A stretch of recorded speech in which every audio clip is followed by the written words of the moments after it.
Marwadi university మంచి భవిష్యత్తు కోసం తెలుగు విద్యార్థులు ఇష్టపడే యూనివర్సిటీ. కాల్ 9059052378 9059052379. ఈ వారం మన గెస్ట్ 1991 బ్యాచ్ పోలీస్ ఆఫీసర్, పేరు డాక్టర్ యు నాగరాజు గారు, డిఎస్పీ మార్కాపురం, ప్రకాశం జిల్లా.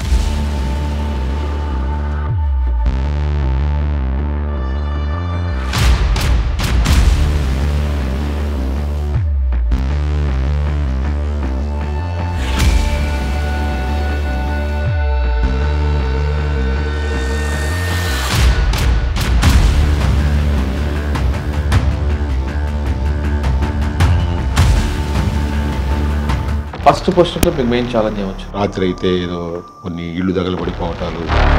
సార్ బతికోవడం ఏమొచ్చిందంటే ఛాలెంజ్ మీకు? బస్సు ఏదో ఒక గంట టైం ఉంది కదా అని చెప్పి అక్కడికి తీసుకెళ్ళి. సార్ చీరాల్లో మీకు బాగా గుర్తుపెట్టుకున్నప్పుడు పగలు ఒక 120 సవర్లు గోల్డ్ తీసుకొని వెళ్ళిపోయారు. కరెంట్ పోతే మటర్ అనేది వాస్తవం అంటారు. బిర్యానీకి వాటర్ బాటిల్కి కూడా మర్డర్ యాక్సెప్ట్ చేస్తారు. భర్త చేతనే వాడికి యాక్సెప్ట్ చేయించుకొని వీడు సాగు దగ్గర కోఆపరేట్ చేయని భార్యకి భర్తే చెప్పి. నెల్లూరు, నాయుడుపేట, సూళ్ళూరుపేటలో ఏమున్నాయండి? నాయుడుపేటలోన ఒక లేడీ కాల్చుకొని చనిపోయిందని ఇన్ఫర్మేషన్ వచ్చింది. నాయుడుపేటలో పరిగెత్తుకుంటూ పోయింది. నేను కూడా ఉన్నాను. నా కళ్ళ ముందే లాస్ట్ దశలో ఇంత కాలిపోయింది. ఫస్ట్ టైం డిపార్ట్మెంట్లో కొంచెం కష్టం వేసింది. అంటే ఎందుకంటే మీరు ఒంగోలు పనిచేస్తున్నప్పుడు ఎస్ఐగా ఉన్నప్పుడు రౌడీజం చూసుకొచ్చేయడమే ఫోకస్ పెట్టారు. సెకండ్ టైం సీఏగా ఒంగోలు వచ్చినప్పుడు రౌడీజం తగ్గింది కానీ క్రైమ్ రేట్ పెరిగింది. అప్పుడు ఆ పీరియడ్లో మీకు బాగా గుర్తుండిపోయిన ఒకటి రెండు కేసులు తెచ్చి. ఒక మహిళ వేరే రిలేషన్లో పెట్టుకొని ఇది మీ మదర్ వేరే వ్యక్తి వస్తున్నాడు, ఫాదర్ లేనప్పుడు నేను లేదంటే ఒక సైనైడ్ తీసుకొచ్చి చెన్నైలో మర్డర్ చేసి 5 కేజీల బంగారుతో పారిపోయి వస్తున్న వాళ్ళని మీరు ఎలా పట్టుకున్నారు? జీవితంలో ఏం సాధించామనటానికి కొన్ని ఇంపార్టెంట్ అయిన విషయాలు ఉంటాయి.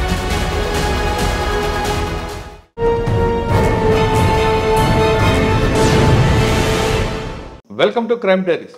ఈ వారం మన గెస్ట్ 1991 బ్యాచ్ పోలీస్ ఆఫీసర్, పేరు డాక్టర్ యు నాగరాజు గారు, డిఎస్పీ మార్కాపురం, ప్రకాశం జిల్లా.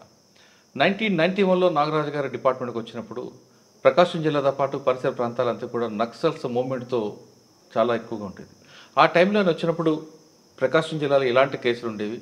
తర్వాత ఆయన వచ్చినప్పుడు ట్రెడిషనల్ క్రైమ్ ఉండేది, తర్వాత వైట్ కాలర్ రెఫరెన్స్, తర్వాత సైబర్ క్రైమ్కి వచ్చింది. 3 రకాల క్రైమ్ చూసిన నాగరాజు గారు ప్రస్తుతం పోలీస్ డిపార్ట్మెంట్కి వచ్చే వాళ్ళకి ఆయన ఇచ్చిన సలహాలు ఏంటి, అదేవిధంగా రౌడీలను అణిచివేయాలంటే ఏం చేయాలి, వీటన్నిటితో పాటు ప్రజలకి పోలీసులకి మధ్యన గ్యాప్ అనేది పెరిగిందా తగ్గిందా అనే విషయాల్ని సార్ అడిగి తెలుసుకుందాం. సార్ నమస్తే అండి. నమస్తే. సార్ 1997 వచ్చేసరికి మీకు ఇందాక మాట్లాడినట్టుగా సిచ్యువేషన్ చాలా బ్యాడ్ సిచ్యువేషన్ ఉంటుంది, ఛాలెంజ్ ఎక్కువ ఉండవు. ఆ టైంలో మీరు వచ్చారు.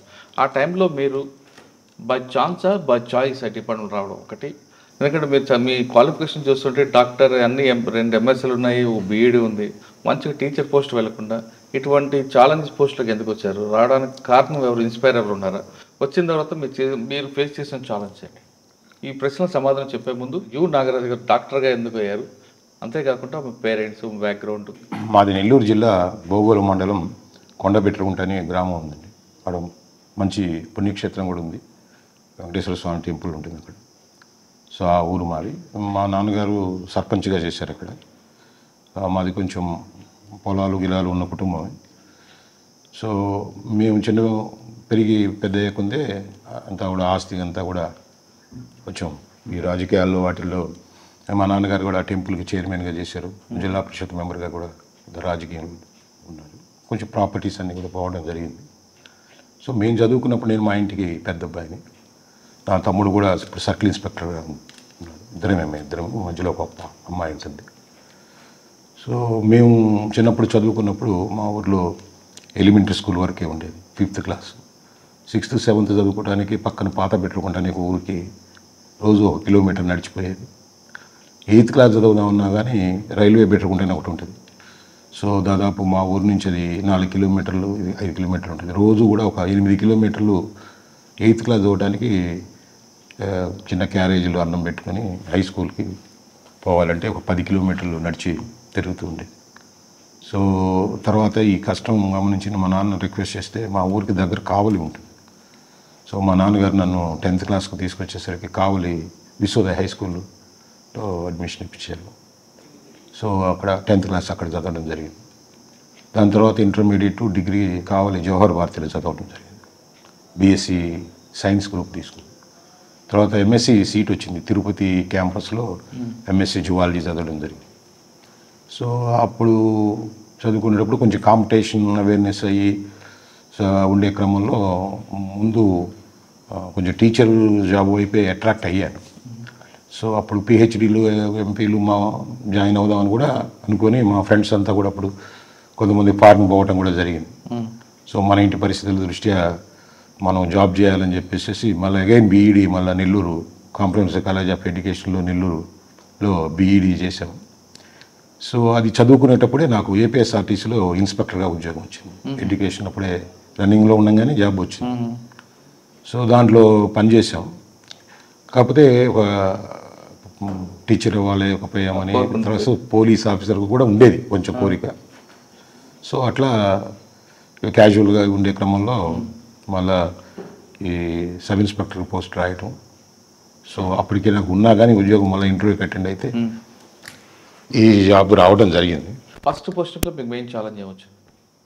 ఫస్ట్ పోస్టింగ్ వేసినప్పుడు యాక్చువల్ కొంచెం లా అండ్ ఆర్డర్ అక్కడ కొంచెం ఇబ్బందికరంగా ఉండేది. రాత్రి అయితే ఏదో కొన్ని ఇళ్ళు తగలబడిపోవటాలు, ఎవరు తగలబడ్డారో తెలియకపోవటం, కొంచెం రాజకీయ అన్రెస్ట్ కూడా ఉండేది. అప్పుడు ఏకేకాన్ ఎస్పీ గారు మాకు పోస్టింగ్స్ ఇచ్చేటప్పుడు కూడా మమ్మల్ని పిలిచి, సో నువ్వు ఏ టాస్క్ చేయాలి, నేను ఎందుకు వేస్తున్నాను, అక్కడ నువ్వు చేయాల్సిన పని ఏంటి అనేది స్పెసిఫిక్గా ఇచ్చారు. నా దగ్గర మాకు ఇచ్చి చెప్పినప్పుడు అక్కడ నీ నువ్వు పోవడం యొక్క ముఖ్య ఉద్దేశం అక్కడ ఆ గ్రామాలు చుట్టుపక్కల కొంత పొలిటికల్ అన్రెస్ట్, కొంత పొలిటికల్ క్రైమ్ ఉంది కాబట్టి కొంచెం టఫ్ హ్యాండ్తో డీల్ చేయమన్నారు. నాగులపాడులో చేస్తున్నప్పుడు మీరు ఇందాక చెప్తున్నట్లు గుడిసెలు అక్కడ దెయ్యం వచ్చి తగలబెడుతుంది అని ఒక రూమర్ ఉండేది. అది వాస్తవేనా లేదా వాళ్ళ పడక తగలబెట్టి పడకే. సో దాని తర్వాత కొంచెం అక్కడ ఫస్ట్ నుంచి కూడా ఒక టఫ్ స్టాండ్ తీసుకోవటం జరిగింది. సో అంటే ఎస్పీ గారు నమ్మకాన్ని మీరు ఫుల్ఫిల్ చేశాము. కొంత ఉద్యోగం చేసే క్రమంలో కూడా చాలామందికి శత్రువులేమో అప్పుడే మాకు ట్రాన్స్ఫర్స్ అని ఎస్పీ గారి మీద వచ్చింది. ఎస్పీ గారు కూడా చెప్పారు. 4 నెలలకే నన్ను షిఫ్ట్ చేయాలని ఒక ఇది వచ్చింది. తర్వాత మళ్ళీ నన్ను సింగరాయకొండ వేశారు. జాయిన్ అయిపో. సార్ మధ్యపాడులో ఏమొచ్చిందండి ఛాలెంజ్ మీకు? మధ్యపాడులో మెయిన్ ఛాలెంజ్ హైవే మీద హైవే ఇప్పుడు ఉండే హైవే కాకుండా అప్పుడు సింగిల్ హైవే ఉండేది. అక్కడ మన గుండకమ్మ బ్రిడ్జి ఉండేది. సో ఆ గుండకమ్మ బ్రిడ్జి కొంచెం ఇప్పుడు ఉండే లెంగ్త్లోనే ఉండేది. కానీ ఒక వెహికల్ వేస్తే ఇంకొక వెహికల్ అట్లా రావడానికి లేదు. ఆ పోలీస్ స్టేషన్ ఎదురుగుండా ఉన్నా కానీ ఎప్పుడు కూడా ట్రాఫిక్ టెన్షన్ ఉండేది. హైవే ఒక హాఫ్ అన్ అవర్ ఉంటే బ్లాక్ అయిపోయేది. సో ఎప్పుడు కూడా హైవేలో ట్రాఫిక్ రన్ అవుతుందా లేదా అనేది ఎప్పుడు టెన్షన్ ఉండేది. ఒక్కసారి జామ్ అయిందంటే అది క్లియర్ చేయడానికి 4-5 అవర్స్ అట్లా పట్టేది. వాటితో పాటు డెకాయిట్స్ కూడా ఎక్కువ ఉండేదండి. డెకాయిట్స్ డెఫినెట్గా ఆ ప్యాటర్న్ ఆఫ్ క్రైమ్ వేరండి. అది కొంచెం హైవే డెకాయిటీలు ఎక్కువ ఉండేది. అప్పుడు కూడా 2 బస్సు డెకాయిటీలు కూడా జరిగినాయి అక్కడ. అంటే ఆ కేసు డీటెయిల్స్ చెప్పేటప్పుడు కూడా దాంట్లో కూడా ఇన్వాల్వ్ అయినారు. గుంటూరు వాళ్ళు ఇన్వాల్వ్ అయినప్పుడు మేము ఎస్కాట్లకు వెళ్తున్నది బస్సెస్కి. మాకు ఒక డ్యూటీ ఉండేది. ఒంగోలుకి విత్ వెపన్ తోటే మేము చిలకలూరుపేట దాకా బస్సుకి ప్రజలకి కాపలా కాసుకుంటాం. లేదు, వాళ్ళు గుంటూరు దొంగలు పట్టుకున్న తర్వాత తాడేపల్లి వల్ల అదే గుంటూరులో పేర్లు ఎందుకు కానీ దొంగతనాలు చేస్తే అక్కడ ఒక గుడి కూడా కట్టారు. నా ఏరియాలో అదే అంటే ఇక్కడ దొంగతనం గుడి కట్టారా? అంటే అన్ని వాడకుండా ఒక గుడి కూడా పెట్టి గుడికి కూడా ఖర్చు పెట్టారనేది ఫన్గా అనిపించింది అప్పుడు. అక్కడ మీకు బాగా మర్చిపోయిన కేసు ఏముందండి? మధ్యపాడులో ఎక్సలెంట్ కేసు ఒకటి ఉందండి. రాచవారిపాలెం అని అక్కడ ఒక దగ్గర ఒక మహిళ రోడ్డు పక్కన చనిపోయింది. కొంత పెనుగులాడినట్టు అనిపించింది. అప్పుడు కొంచెం ఈ హైవే ప్రాస్టిట్యూషన్స్ అవి ఉండి కొంత ఏదైనా ప్రాస్టిట్యూట్ ఏదైనా హత్యకు గురైందా అనేది ఆ డౌట్ వచ్చింది. స్పాట్కు వెళ్ళటం కూడా జరిగింది. స్పాట్లో ఆ యాంగిల్లో మేము విచారించి ఒక 2 days రోడ్ సైడ్ ఒక మహిళ మహిళ కొంచెం స్ట్రాంగులేషన్ అయింది. ఎవరైనా ఈ దారిని అంటే అప్పుడు హైవేలో ఏమైనా బ్రోతలింగ్ లేకపోతే లారీ డ్రైవర్స్ ఫ్లో ఉంటుంది అక్కడ, అట్లా ఎవరన్నా ఒక జరిగి ఉంటుందనే ఆ కోణంలో చాలామందిని అప్పుడు విచారించినప్పుడు ట్రెడిషనల్గా విచారించేది అందరినీ పిలిచి ఐడెంటిఫై చేస్తే అది కాలేదు. తర్వాత ఆ మహిళ పక్క మండలానికి సంబంధించిన ఒక పెద్దింటి మహిళని ఐడెంటిఫై చేసిన తర్వాత ఆ కేసు ఇన్వెస్టిగేషన్లో సో ఆమెతో ఎవరికైతే అంత ముందు పరిచయం ఉందో ఆ వ్యక్తికి కొంత ఈమె మ్యారేజ్ అయిన తర్వాత కూడా కొంత అతనితోటే బట్టలు కుట్టిమని అని అతను టైలరు. సో ఆ రిలేషన్ అట్లాగే ఉండింది. వాడేదో ఒక ఇల్లు కట్టుకుంటే ఈమెని బంగారం అడగడం జరిగింది. బంగారం అడిగితే వాడు బంగారం నేను ఇవ్వలేను, నా భర్తకి నేను ఆన్సర్ చెప్పుకోవాలి కదా. సో అని అంటే సొంత తెలిసిన మనిషి అంతకుముందు ప్రియురాలని తెలిసి కూడా ఆ బంగారం కోసం వీడు సరే నాకు బంగారం ఇవ్వకపోతే పోయాం, ఒకసారి వాళ్ళు ఎవరో హాస్పిటల్లో ఉంటే అద్దంకిలో ఆ పేరు మీద ఒకసారి తిరుపతికి పోయేద్దాం రమ్మని చెప్పేసి వాడు ఈ అమ్మాయిని ఇంట్లో వాళ్ళు ఏమో అద్దంకి వచ్చింది అనుకున్నారు. వీడు తిరుపతి తీసుకెళ్ళి తిరుపతి నుంచి ఆమెని హత్య చేయాలనే ఒంటి మీద బంగారం ఉండింది ఉద్దేశంతో బాగా నమ్మిన మనిషే కాబట్టి తెల్లవారుజాము 4 గంటలకు తీసుకెళ్ళిన తర్వాత కాసేపట్ల సరదాగా మాట్లాడొద్దాం రమ్మని చెప్పేసి బస్సు ఏదో 1 గంట టైం ఉంది కదా అని చెప్పి అక్కడికి తీసుకెళ్ళి నమ్మి తొడ మీద పడుకోబెట్టి బెల్ట్ తీసుకొని మెడకేసేసి ఇలాగే ఆ బంగారం అంతా పోల్చుకొని పోయాడు. సో అతను అప్పుడు అది మర్డర్ ఫర్ గెయిన్ కింద అది ఆల్టర్ అయింది. తర్వాత తమాషా ఏంటంటే అతని పేరు కూడా అక్కడ సీనా ఫారెన్స్లో దొరికింది చిన్న కాగితం. వాడు తెలియక అప్పుడు తిరుపతిలో ఉండేటప్పుడు అగ్గి పెడితే అది నీళ్ళకు తడిసిపోతే తెలియకుండానే దానికి ఇన్సిడెంటల్గా పేరు రాసుకున్నాడు. ఇక్కడ నమ్మించాడు కూర్చున్నప్పుడు ఆ సిగరెట్లు తాగి ఆడపడేసి అగ్గిపెట్టి కూడా ఆడపడేసాడు. వాడే మర్చిపోయాడు ఆడ పేరుంది అంటే వాడే తోకున్నాడు. కానీ దానివల్ల మేమేం నమ్మలేదు. అంటే ఎవడు చంపేసి పేరు రాయరు కదా నేను. బట్ ఇన్వెస్టిగేషన్లో ప్రాసెస్లో ఇవన్నీ కూడా డిగ్ చేసుకుంటూ పోయినప్పుడు ఎవరు చంపుంటారు ఏంది అందులో బంగారం పోయిందని చేసినప్పుడు సో ఒక ఇన్ఫర్మేషన్ వచ్చినప్పుడు మేము డైరెక్ట్గా పోవటం జరిగింది. పోయి ఆ సస్పిషన్ మీదనే తీసుకెళ్ళి అతను టైలరే అప్పుడు కూడా ఇంకా ఆడవాళ్ళు కుట్టువాళ్ళు కొంత వచ్చినారు. అక్కడే చెక్ చేసి చూస్తే ఆ బంగారం వాడి డస్క్లోనే దొరికింది. అక్కడి నుంచే వాడిని అరెస్ట్ చేయడం కూడా జరిగింది. ఆ కేసు ఇన్వెస్టిగేషన్ అంటే డీటెయిల్స్ లోపలికి పోయి చెప్పలేను కానీ సో ఆ కేసులో ఇంకా చాలా చాలా ఇంట్రెస్టింగ్ ఈ ట్రెడిషనల్ టైప్ ఆఫ్ ఇన్వెస్టిగేషను తర్వాత ఇంట్రాగేషను దాంట్లో చాలా లోతులు ఉన్నాయి. అన్ని టైం సరిపోదు. బట్ అది ఎక్కువ తృప్తినిచ్చింది ఆ కేసు డిటెక్ట్ చేయటం అనేది. సెకండ్ పోస్ట్లో మంచి కేసు, చాలా మంచి కేసుని డిటెక్ట్ చేసింది. సార్ మద్దిపాడు తర్వాత ఎక్కడికి వచ్చారు? మద్దిపాడు తర్వాత కారంచేడు వచ్చాను. కారంచేడులో ఎక్కువ కాలం లేను, అయితే ఒక 8 నెలలు ఇన్ఛార్జిగా నేను చీరాల కలిపి చేశాను. సో కారంచేడులో అప్పుడు కొంత గొడవలు, కొంత పోలీస్ మీద వ్యతిరేకత, సో రకరకాల కారణాలతోటే కొంచెం పోలీస్ వ్యతిరేకతతో ఉండేది ఊరు. సార్ కారంచేడు ఎంతకాలం పనిచేస్తారు? ఎక్కువ 8 months ఉంటానండి. ఓకే. కారంచేడులో పనిచేసిన టైంలో కుంకలమర్రు పక్కన మీకు స్వర్ణ కొన్ని గ్రామాలు గ్రామం, ఆ తర్వాత ఆ ప్రాంతంలో కొంత రౌడీజం ఉండేది, కంట్రోల్ అయింది. రౌడీజం కంటే కూడా కొంచెం అగ్రెసివ్గా అంటారు. అది ఆ హ్యాబిట్ వాళ్ళ ఆ చుట్టుపక్కల కొంత ఉంది అది. సో అక్కడ కూడా ఆ టైంలోనే కారంచేడు పోలీస్ స్టేషన్ పునాది కూడా అప్పుడే పడింది. రామానాయుడు గారు క్రాంతి పథకం కింద కూడా అప్పుడు సైట్ ఒకటి హ్యాండ్ ఓవర్ చేసి అప్పుడు స్టార్ట్ చేశాను. ఇప్పుడుండే బిల్డింగ్ అక్కడే అప్పుడు ఆ టైంలో.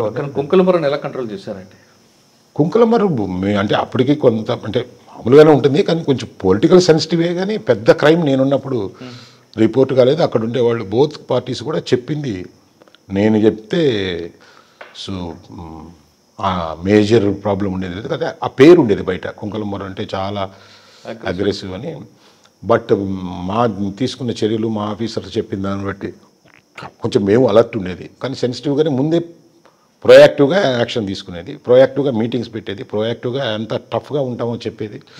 అక్కడ ఎలక్షన్ ఉన్నప్పుడు కూడా బోత్ పార్టీస్తో ముందే మాట్లాడేది.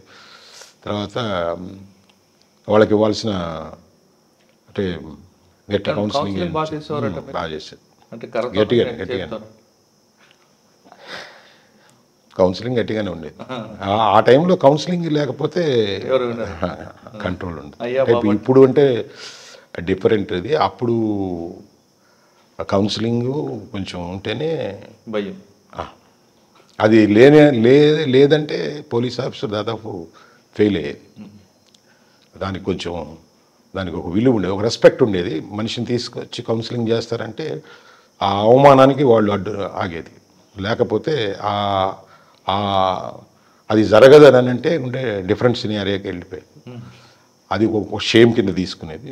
పోలీసు కూడా ఏమి కౌన్సిలింగ్ చేయడానికి పెద్ద ఆలోచన కూడా ఉండేది కాదు. To maintain law and order ఏ ఎక్స్టెంట్కైనా పోయేది. సార్ కారంచేడు తర్వాత చీరాల వన్ టౌన్ అండి. చీరాల వన్ టౌన్ చాలా చీరాల వన్ టౌన్ ఒక కస్టోడియల్ డెత్ అప్పుడు జరిగి సడన్గా అక్కడుండే ఎస్ఐ గారు సస్పెండ్ అయ్యారు. కేసు కూడా పడింది ఆయన మీద. సో ఇమీడియట్గా ఆల్టర్నేటివ్గా ఏదో నా మీద నేను నమ్మకంతో కొంచెం ఇప్పుడుండే పరిస్థితులు మొరేలు కూడా దెబ్బతిందని సో ఇమీడియట్గా కొంత గొడవలు అయినాయి అప్పుడు కస్టోడియల్ డెత్ అయినప్పుడు. సో ఇమీడియట్గా ఛార్జ్ తీసుకోమని చెప్పడం జరిగింది. అప్పుడు చీరాల లేని ప్రాబ్లం ఉండేది, అన్ని ప్రాబ్లమ్స్. అది అక్కడ పొలిటికల్ డామినేషన్స్ కానీ, ఈ ఏరియాలో ఉండే రౌడీయిజం కానీ, ఒక పక్క స్టువార్ట్పురంలో క్రిమినల్స్ చాలా ఎక్కువ ఉండేది. ఆల్ ఓవర్ స్టేట్ పోలీసులు కూడా చీరాల మీదే కాన్సన్ట్రేషన్ ఉండేది. పెద్ద పెద్ద దొంగలు ఉండేది అప్పుడు. వాళ్ళ సర్విలెన్స్ ప్లస్ మాకు కూడా ఒక పెద్ద పార్టీ ఒకటి ఉండేది దాడులు చేయడానికి.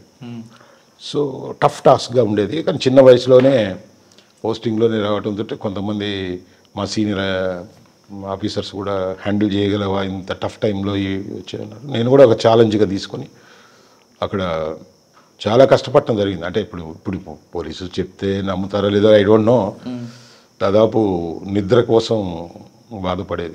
నిద్ర పోతే అది చాలా వరం అనుకునేది. అంటే అంత హార్డ్ వర్క్ ఉండేది. అంటే మనం చేస్తాం. గుర్తుండిపోయిన కేసు చెప్పండి. చీరాల టౌన్ చాలా కేసులు ఉన్నాయండి. సో మెనీ కేసెస్, 1, 2, 3 కాదు. చీరాల్లో దాదాపు నేను ఒక 5 years చేశాను ఎస్ఐ. ఇన్స్పెక్టర్ గారు ఇన్స్పెక్టర్గా అప్పుడు ఆ టైంలో సాయిబాబు గారా? కాదు సత్యనారాయణ గారు అని నేను చనిపోయారు.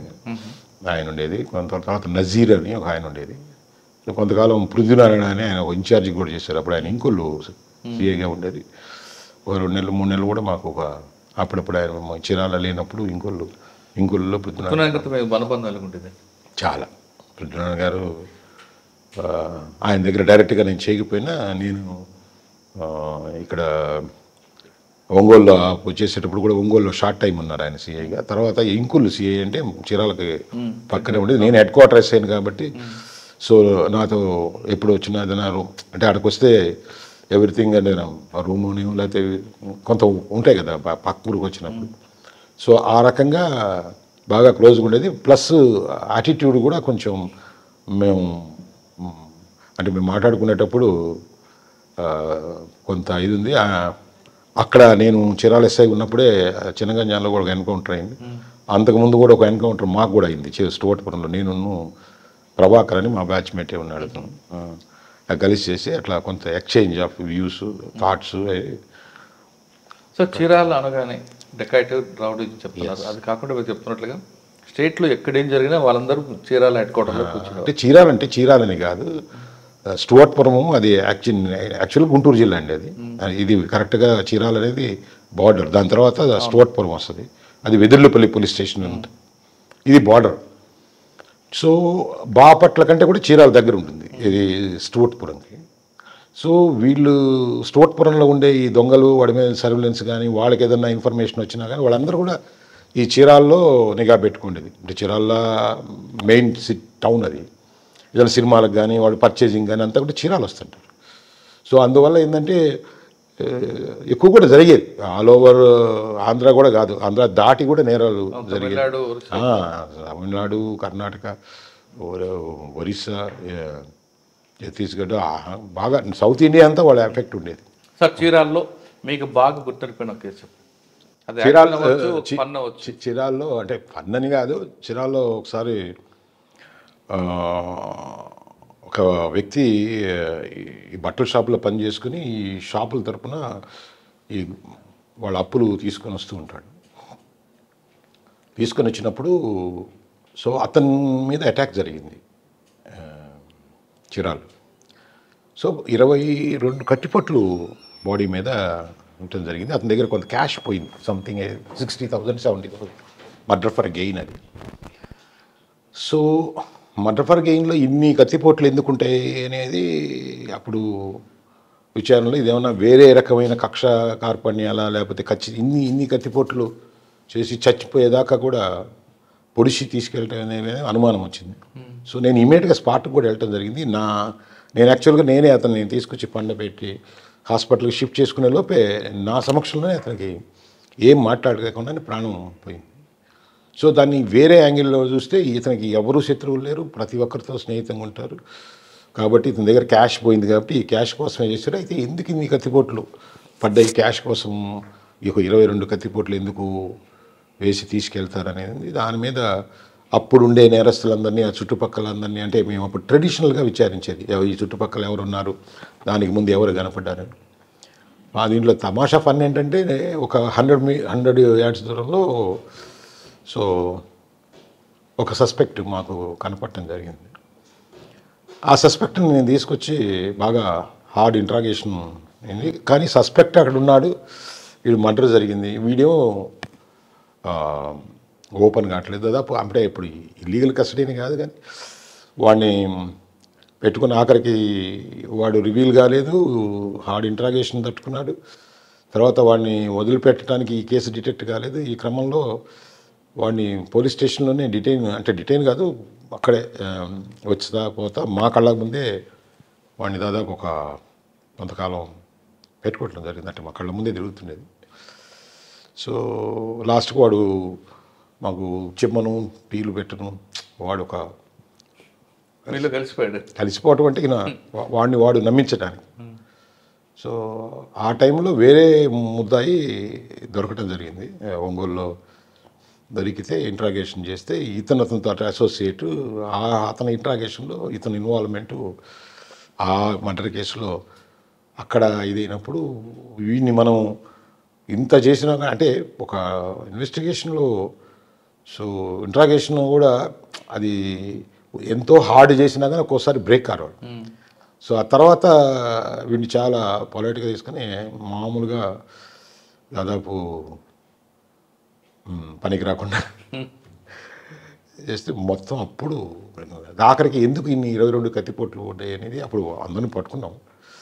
అంటే వాడు సంచి ఉంటుంది, ఆ సంచి మొదటి కత్తిపోటుకే సంచి వదిలేసాడు. ఆ సంచి పాపం అతను ఆ 2 ఇది కట్టుకున్నాడు చేతికి.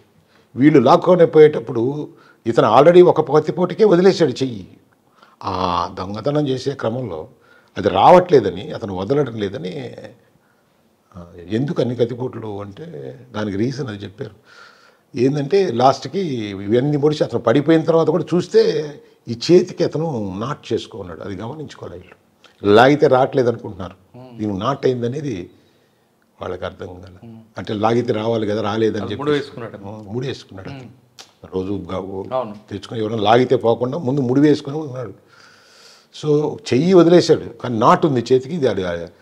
అది వాళ్ళకి అర్థం కాల. పని పూర్తి చేసుకుని వెళ్ళిపోయే క్రమంలో వాడు చెయ్యి ఇంకా వదలడం లేదని పొడిచానని తర్వాత తీసుకెళ్ళారు. అది ఎందుకు ఉన్నారంటే డే 1 దాన్ని సస్పెక్ట్ని మనం ఐడెంటిఫై చేసి డ్రాగ్ అయ్యి మళ్ళీ దాన్ని బ్రేక్ చేయడానికి అది టైం తీసుకుంది. అది ఇంకొక అంటే అందువల్ల అప్పటి నుంచి నాకు వచ్చిన ఎక్స్పీరియన్స్ ఏంటంటే, మాకు ఇప్పుడు సబార్డినేట్స్ సార్ వాడు ఒప్పుకోవట్లేదు సార్, ఇంట్రాగేట్ చేశారు సార్ అన్నా కానీ నా ఎక్స్పీరియన్స్ నమ్మదు. కొంచెం టెక్నికల్గా ఇప్పుడంటే టెక్నికల్ ఎవిడెన్స్ కూడా వచ్చింది కాబట్టి, సో ఇప్పుడు మేము సీనియర్ ఆఫీసర్ అయ్యాం కాబట్టి ఇలాంటి అనుభవాలతోటి అడ్మిట్గా లేదన్నా ఆ నేరం కాదని అన్నా కానీ వెంటనే ఇప్పుడు బిలీవ్ చేయడానికి ఆ కేసులు గుర్తొస్తాయి. అంటే అంత హార్డ్ ఇంట్రాగేషన్ బ్రేక్ ఫేస్ చేసి కూడా వాళ్ళు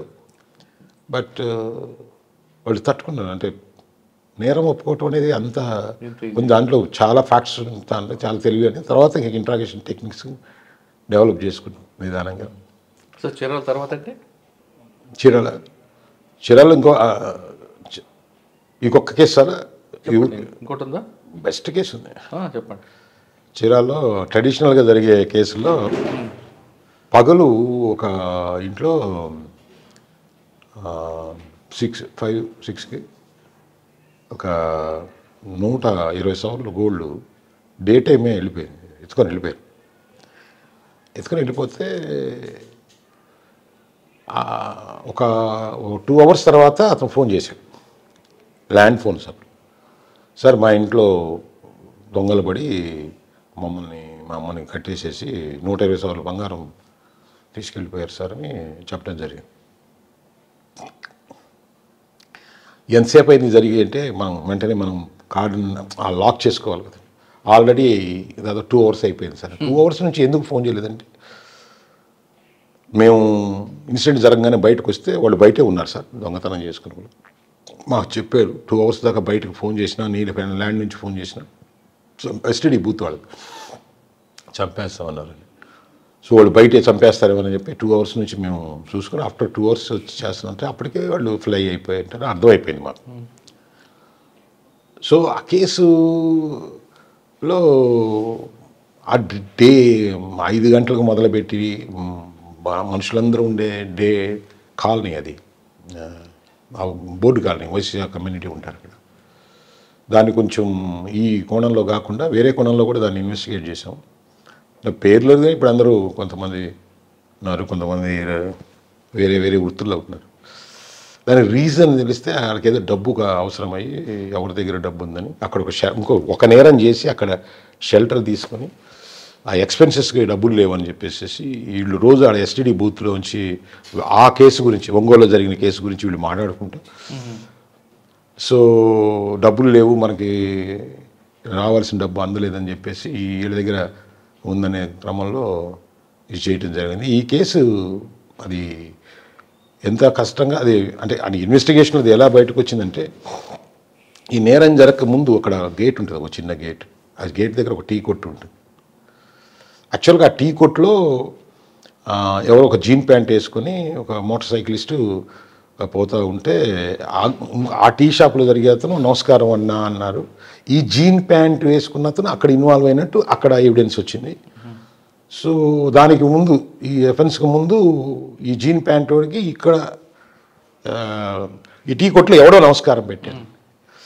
సో ఈ ఎవరికి నమస్కారం పెట్టాడు, ఆ జీన్ ప్యాంట్ వాడు ఎవడు అని అంటే ఈ టీ షాప్ వాడికి ఈడెవడో తెలియదు, నమస్కారం పెట్టినాడు.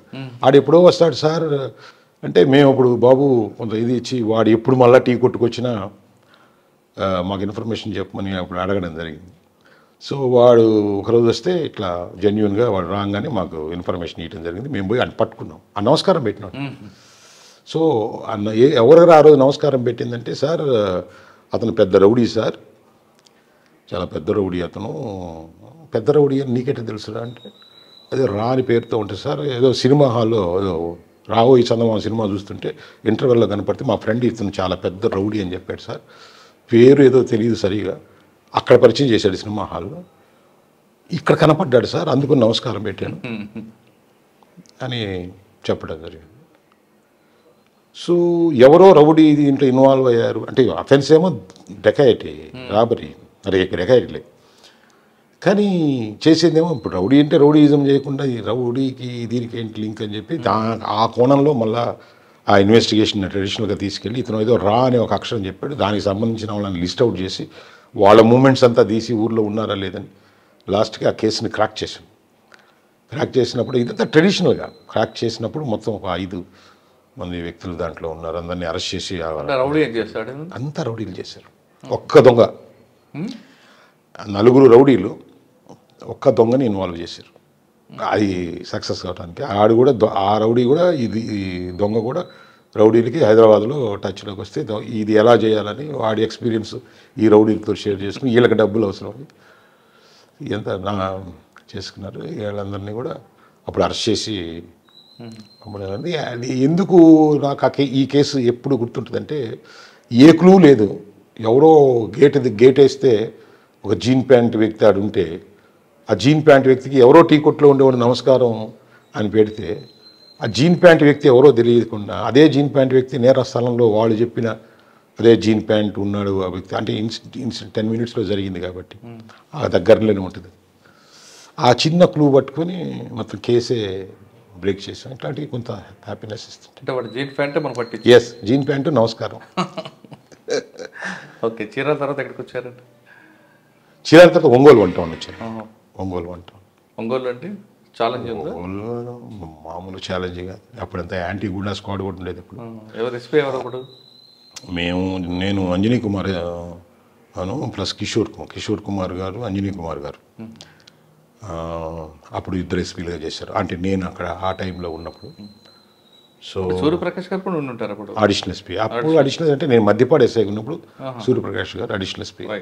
ఇప్పుడు పాప కూడా వేద అని. ఇప్పుడు అది ఆ టైంలో కదా మీకు కళ్యాణ మండపం కట్టి. యా అప్పుడు మేమంతా ఉన్నాం. Okay, correct. అక్కడ ఏమని గుర్తుందండి? ఒంగోలులో గుర్తురా అంతా ఒంగోలు అంతా ఆ టైంలో కదా మర్డర్ అవుట్ అయింది మన సుబ్బరామరెడ్డి గారి. ఇది బాగుంటారు అటాక్. నేను చీరాల్లో ఉన్నప్పుడు జరిగింది. ఆ కేసులో కూడా ఆ ముద్దాయిని పట్టుకున్నా నేను. గణేష్ అని ఉన్నాడు, జైలు నుంచి బయటకు వచ్చాడు. గణేష్ అని అతను ఉన్నప్పుడు నేను ఎదురు దొరికాడు గణేష్ మీకు? ఆయన వస్తున్నప్పుడు రైల్వే ట్రాక్ పోలీస్ స్టేషన్ ముందు నుంచి పారిపోయాడు. కాదు యాక్చువల్లీ ఇద్దరు పారిపోయారు. అప్పుడు ఒక అతనేమో ఈ కడవ కుదురును మన వేటపాలెం మధ్యలో క్రాస్ అయ్యారు. రైల్వే ట్రాక్ క్రాస్ అయ్యారు. ఒక అతనేమో ఇటు ఇంకొల్లు మీద వెళ్ళిపోవడం జరిగింది. అప్పుడు ఇంకొల్లు మీద ఉన్నప్పుడు ఇంకొల్లు పోలీసుని అలర్ట్ చేశారు. ఇటు పాస్ అయినప్పుడు మమ్మల్ని అలర్ట్ చేశారు. నేను డిఎస్పీ గారు ఆ రోజు మాణిక్యరావు గారు డిఎస్పీ ఉండేది. ఎవరండి? మాణిక్యరావు అని రిటైర్డ్ అయ్యారు. నేను మోటార్ సైకిల్ మీద తీసుకొని రైల్వే ట్రాక్కి ఆపోజిట్లో మోటార్ సైకిల్ పెడితే అప్పుడు ఆయన మా డిఎస్పీ గారు ఏమయ్యారో కూడా తెలియదు. అప్పుడు ఆ డిఎస్పీ గారు పాపం సిక్ అయ్యారు ఈ పైన ఈ ట్రాక్ మీద నడపటం. తర్వాత వాడు ఆ గణేష్ వాడు కొంచెం అంటే డీటెయిల్స్ వద్దు, లోపల అనుకుంటే మన ఒక చిన్న పాంగ్ కదిలినట్టు కదిలాడితే ఆ కదలికని బట్టి మేము వెపన్ ఉండింది కాబట్టి మేము వెపన్ పట్టుకుని అక్కడే స్పాట్లోనే దొరికాడు. అప్పుడు సత్యనారాయణ అని సిఐ గారు ఉన్నారు అప్పుడు చీరాలకి. సో పట్టుకుంది మేమే. తర్వాత ఇంక అందరూ జాయిన్ అయ్యారు. పట్టుకుని ఆ స్పాట్లోనే ఇంట్రాగేట్ చేసాం. అప్పుడు మాగుండు సుబ్బరామరెడ్డి మర్డర్ కేసు ఎప్పుడు గుర్తుంటుంది నాకు. సార్ మీకు ఒంగోలులో బాగా గుర్తుండిపోయింది? ఒంగోలు బాగా గుర్తుండిపోయింది. చాలా రౌడీ. ఒంగోలులో నేను ఉన్నప్పుడు చాలా హార్డ్ ఉండేదండి. ఇప్పుడు నేను అంతకుముందు మద్దిపాడు నాగులపురపాడు చేసినప్పుడు 92 to 95 ఆ ప్రాంతాల్లో అక్కడే ఉన్నా నేను. సో ఒంగోలు అప్పుడే చాలా రౌడీజం ఎక్కువగా ఉన్నప్పుడు కూడా మేమందరం ఏది జరిగినా కానీ ఆ ఒంగోలుకు పోవటం, ఆ బందోబస్తు, ఏదో కరెంటు పోతే మర్డర్ అనేది ఇవన్నీ కూడా ఎక్స్పీరియన్స్ అయ్యి ఉన్నాం. ఎక్కువ నెల్లూరు బస్ స్టాండ్ దగ్గర ఎందుకుంటాయండి అక్కడ రౌడీజం? లేలే అప్పుడు ఏమైందంటే కొంత వ్యక్తిగతమైనవి, కొంత ఏమో అప్పుడు కాస్ట్ పరంగా కూడా కొంత రౌడీజం పెరిగింది. దాంట్లో ఇప్పుడు పేర్లు చెప్పడానికి అంటే పేర్లని కాదు కానీ ఫలానా కాస్ట్ ఫలానా రిలీజియన్ అని చెప్పలేం కానీ కొంత అప్పుడు బాగా గ్రో అయింది. సో అప్పుడు ఏంటంటే దీన్ని కంట్రోల్ చేయాలని అంటే ఎవరినైనా ఒక గట్టి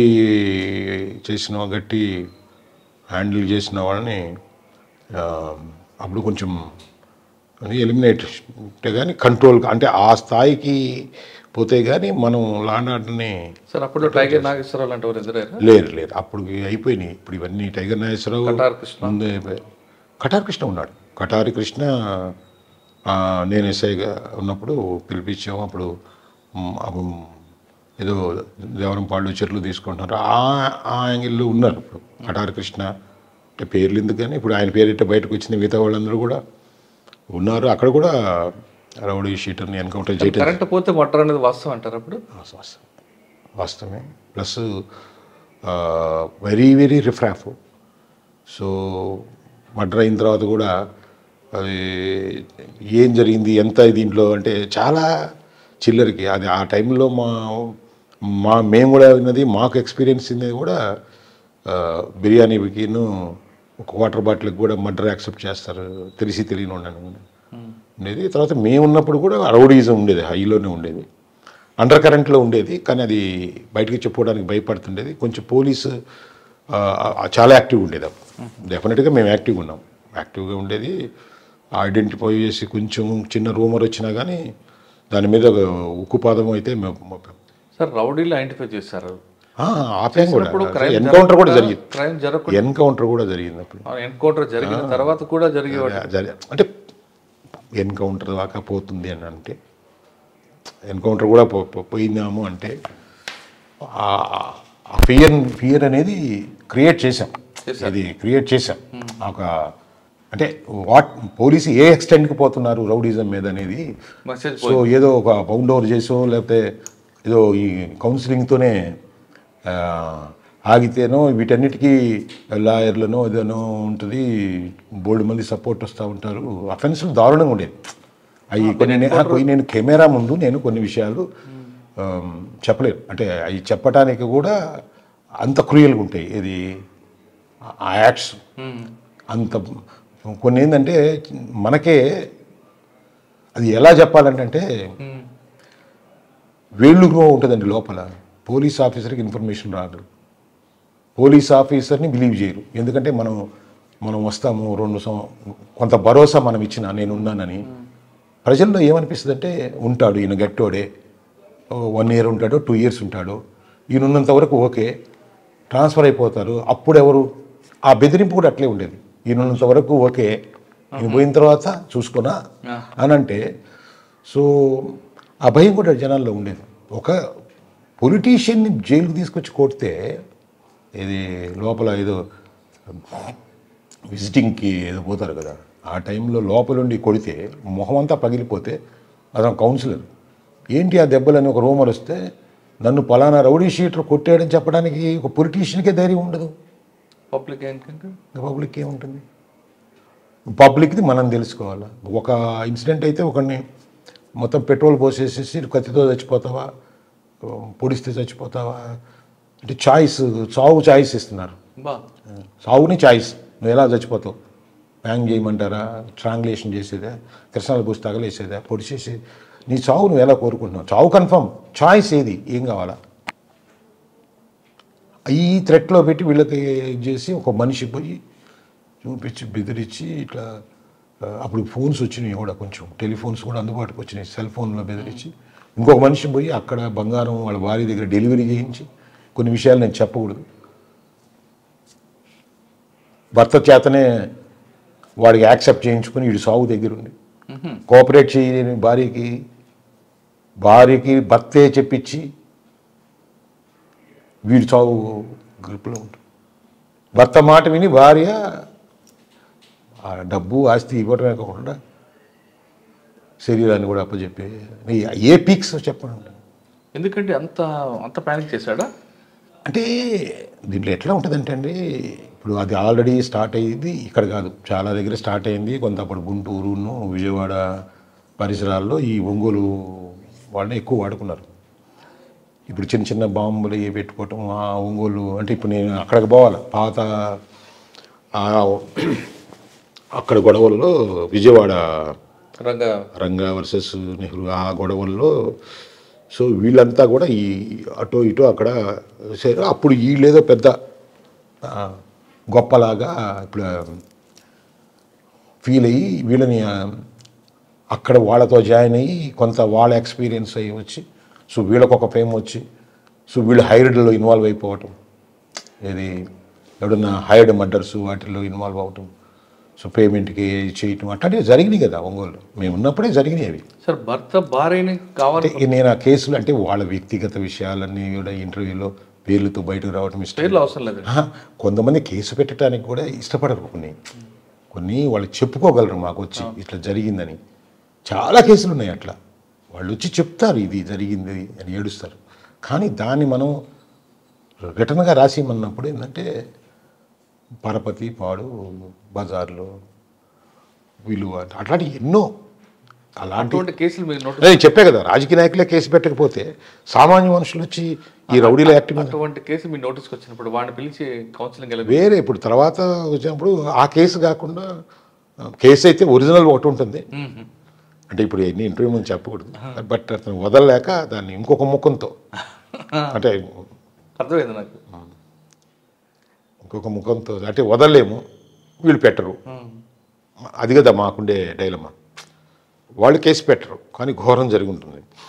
కానీ వాడిని వీడిని వదలలేము. లేదు, మీకు ఇష్టం లేదు. ఇప్పుడు దీన్ని ఇవి కెమెరా ముందు చెప్పకుండా ఇవే. ఇప్పుడు ఈ ఈ చట్టం ఈ నలుగుడు ఉంటుంది మధ్యలో.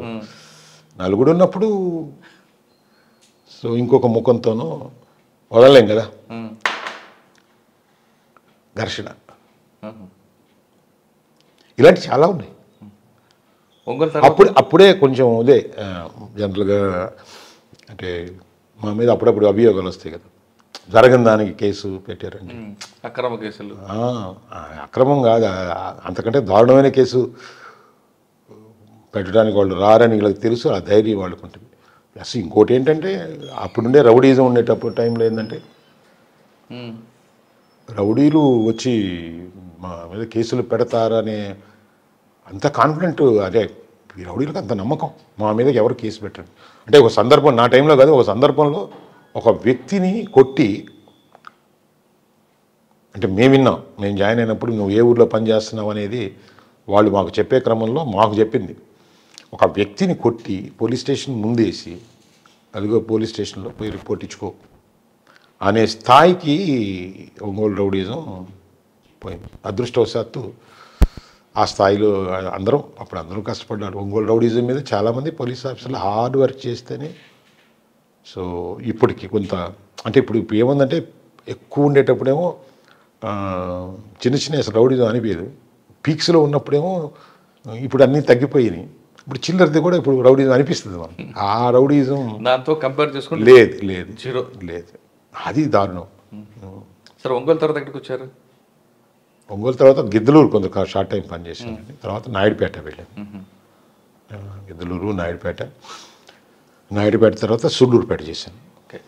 సుళ్ళూరుపేటలో ప్రమోషన్ తీసుకున్నాను. అక్కడ కూడా మంచి మంచి కేసులు ఏమున్నాయండి ఇక్కడ? నెల్లూరు, నాయుడుపేట, సోలూరుపేట. జిల్లా నెల్లూరు అనుకుంటా కదా, మరి అక్కడ పోస్టింగ్ ఇస్తారా? మా ఫాదర్ కొంత హెల్త్ ప్రాబ్లం ఉండింది అప్పుడు. కొంచెం చెన్నైలో నేను చూపిస్తుండేది ఆయన. కొంచెం నాకు చెన్నై యాక్సెస్ కావాలని అప్పుడు అడిగితే కొంత రిక్వెస్ట్ కన్సిడర్ చేసి అప్పుడు జనరల్గా సొంత జిల్లా వేయరు కదా. మా ఫాదర్ హెల్త్ ప్రాబ్లం అయ్యి మెడ్రాస్లో ఉన్నారు. అప్పుడు మెడ్రాస్లో కొంచెం హెల్త్ చెకప్ పోవాల్సి వచ్చింది. కొంచెం నెల్లూరు, నాయుడుపేట, సూళ్ళూరుపేటలో ఏమున్నాయండి? నాయుడుపేటలో అంటే ఇవే కొన్ని, అంటే అన్ని చాలా కేసులు ఉంటాయి. ఇప్పుడు బాగా గుర్తుండే కేసు ఏంటంటే ఒక ఈ కెమెరా ముందు ఏమో చెప్పొచ్చో లేదో తెలీదు, ఒక లేడీ కాల్చుకొని చనిపోయిందని ఇన్ఫర్మేషన్ వచ్చింది నాయుడుపేటలో. పరిగెత్తుకుంటూ పోయాను, నేను కూడా ఉన్నాను. నా కళ్ళ ముందే లాస్ట్ దశలో ఇంత కాలిపోయింది. పెళ్ళయి దాదాపు ఒక 1 year లోపే. ఆ కేసులో భర్త ఏమో షాప్లో ఉన్నాడు. ఆ రోజే భర్త పుట్టింటి నుంచి అమ్మాయిని తీసుకొచ్చాడు. తీసుకొచ్చిన రోజే చచ్చిపోయింది అమ్మాయి. సో భర్త అయితే కాల్చినాడు కాదు కానీ తనకి హెరాస్మెంట్ ఏదో ఉంది, చనిపోయింది. తర్వాత ఆ కేసు 304B కింద నమోదు చేస్తే కొంచెం వేరే విషయాలు బయటకు వచ్చినాయి. ఆ రోజు అమ్మాయి ఇంపార్టెంట్, నా భర్త వద్దు నేను పోనానంటే ఈ అమ్మాయి భర్త ఆ షాప్ ఉంటుంది కాబట్టి ఆ షాప్లో ఈ లిక్కర్కి అల్లుడి దగ్గర ఈ తినడానికి అలవాటు పడిపోయి ప్రతిరోజు నాయుడుపేటకు వచ్చి, అంటే చనిపోయిన ఆమె తండ్రి అలవాటు పడ్డాడు. సో ఎప్పుడైతే ఈ అమ్మాయి ఎప్పుడైతే పుట్టింటికి వచ్చి నేను కాపడానికి పోనందో అప్పటి నుంచి వీడికి ఇక్కడ అల్లుడి దగ్గర ఫీడింగ్ తగ్గిపోయింది. సో అల్లుడిని రిక్వెస్ట్ చేస్తే ముందు నువ్వు కూతురు తీసుకొస్తే నువ్వు నా దగ్గరికి అలవ్ చేస్తావు అంటే ఆ అమ్మాయి ఇంట్లో ఏడ్చింది, ఇంపార్టెంట్ అమ్మా వద్దు అని. వాళ్ళ మదర్ కూడా దానికి యాక్సెప్ట్ చేయలేదు. ఇతను బలవంతంగా తండ్రి ఎక్కించుకొని అమ్మాయిని లగేజ్ తీసుకొచ్చుకున్నప్పుడు ఆ అమ్మాయి వెళ్ళేటప్పుడే ఆ బస్సు ఎక్కి తీసుకెళ్ళేటప్పుడే ఆ లగేజ్ని ఆ చిల్ల చెట్లలో పారేసింది. అంటే తనకు ఇంక ఇంట్రెస్ట్ లేదు. లగేజ్ ఎప్పుడైతే వదిలేసిందో తను ఇంక ఉండను అనేది ఇండైరెక్ట్గా ఈ తండ్రి సెన్స్ చేయలేకపోయాడు. తండ్రి వదిలిపెట్టి వచ్చేసాడు, ఇష్టం లేని కాపురం. ఆ అమ్మాయి వెంటనే అక్కడే తగలబెట్టేసేసుకుంది. అంటే నన్ను పుట్టిల్లు కూడా నన్ను సంరక్షించలేదనేది అమ్మాయి థాట్. అది ఈ కేసు ఎందుకు చెప్తున్నానంటే ఆ కేసులో ఏమో జరిగిందంటే ఈ తండ్రి ఒక నీచమైన మాట మాట్లాడాడు, నా ముందే మాట్లాడాడు. అంటే ఈయన కెమెరా ముందు చెప్పలేను. ఆ ఆవేశంలో కొట్టాను, తండ్రిని కొట్టాను. మీరా? ఎంఆర్ఓ వాళ్ళు ఉన్నారు కానీ తట్టుకోలేకపోయా ఆ మాట. కొట్టిన తర్వాత అది ఒక పెద్ద అంటే కూతురు చనిపోయిన తండ్రినే చేసుకున్న ఆఫీసర్ అని చెప్పి ఒక పెద్ద నా మీద నెగిటివ్ పెద్ద పేపర్లో ఇది వచ్చింది. ఆ మాట ఏ మనిషి వినలేడు. ఒక తండ్రి కూతుర్ని ఆ విధంగా కామెంట్ చేయటం అనేది మనిషి వినలేడు. అలాంటి కామెంట్ చేసినప్పుడు కోపం వచ్చింది. కానీ ఆమె చావు కారణం తండ్రి. టెక్నికల్గా మనం ఎవిడెన్స్ తండ్రి అని ఎవరైతే వాళ్ళే కేసు పెట్టారు కానీ వాళ్ళ మీద పెట్టలేం. కానీ అప్పుడు అనిపించింది ఆడపిల్లంటే వాళ్ళు ఈ విధంగా సమిధులైపోవటానికి అత్తగారు వాళ్ళు ఎంత ఇంపార్టెంటో ఆదరించాల్సిన పుట్టింటి వాళ్ళు కూడా ఆదరించలేకపోతే తీసుకునే నిర్ణయాలు అట్లా ఉంటాయి అనేది. సార్ అది యాక్చువల్గా మీరు 304B వేశారు. అవును. అయితే 174 అవ్వాలి, లేదా ఇప్పుడు మీరు చెప్పిన రీజన్ ప్రూవ్ అయితే 306 అవ్వాలి. దాన్ని ఏ విధంగా క్లోజ్ చేస్తారండి? అది గుర్తులేదు, అది సీనియర్ ఆఫీసర్లు చేసినట్టున్నారు. అప్పుడు నేనంటే ఆ ఇన్సిడెంట్ జరిగింది కాబట్టి నేను ఎందుకు చెప్తున్నానంటే నేను నా మీద ఆయన కొట్టానని చాలా పెద్ద ఇష్యూ అయింది. అది అంటే డెడ్ బాడీ ఉన్నప్పుడే వాళ్ళ ఫాదర్ మీద చేసుకున్నాను in the presence of MRO అనేది. సో అంత చెడ్డ మాట విని అంటే పోలీస్ ఆఫీసర్ కూడా బ్యాలెన్స్ పోతుంది అంటే ఒక్కోసారి తెలియదండి, బ్యాలెన్స్ పోద్ది. అంటే ఈ సొసైటీ ఈ దిగజారే క్రమంలో అది ఎంత దిగజారిపోయేతుంది అనే దానికి సో 10 ఏళ్ళకి ఆ మార్పు డైజెస్ట్ కావడానికి టైం తీసుకుంటుంది. దాంతో మీకు ట్రాన్స్ఫర్ అయిందా? లేదండి. ఎస్పీ గారు అప్పుడు శివధర్ రెడ్డి సార్ అని ఎస్పీ గారు ఉన్నారు.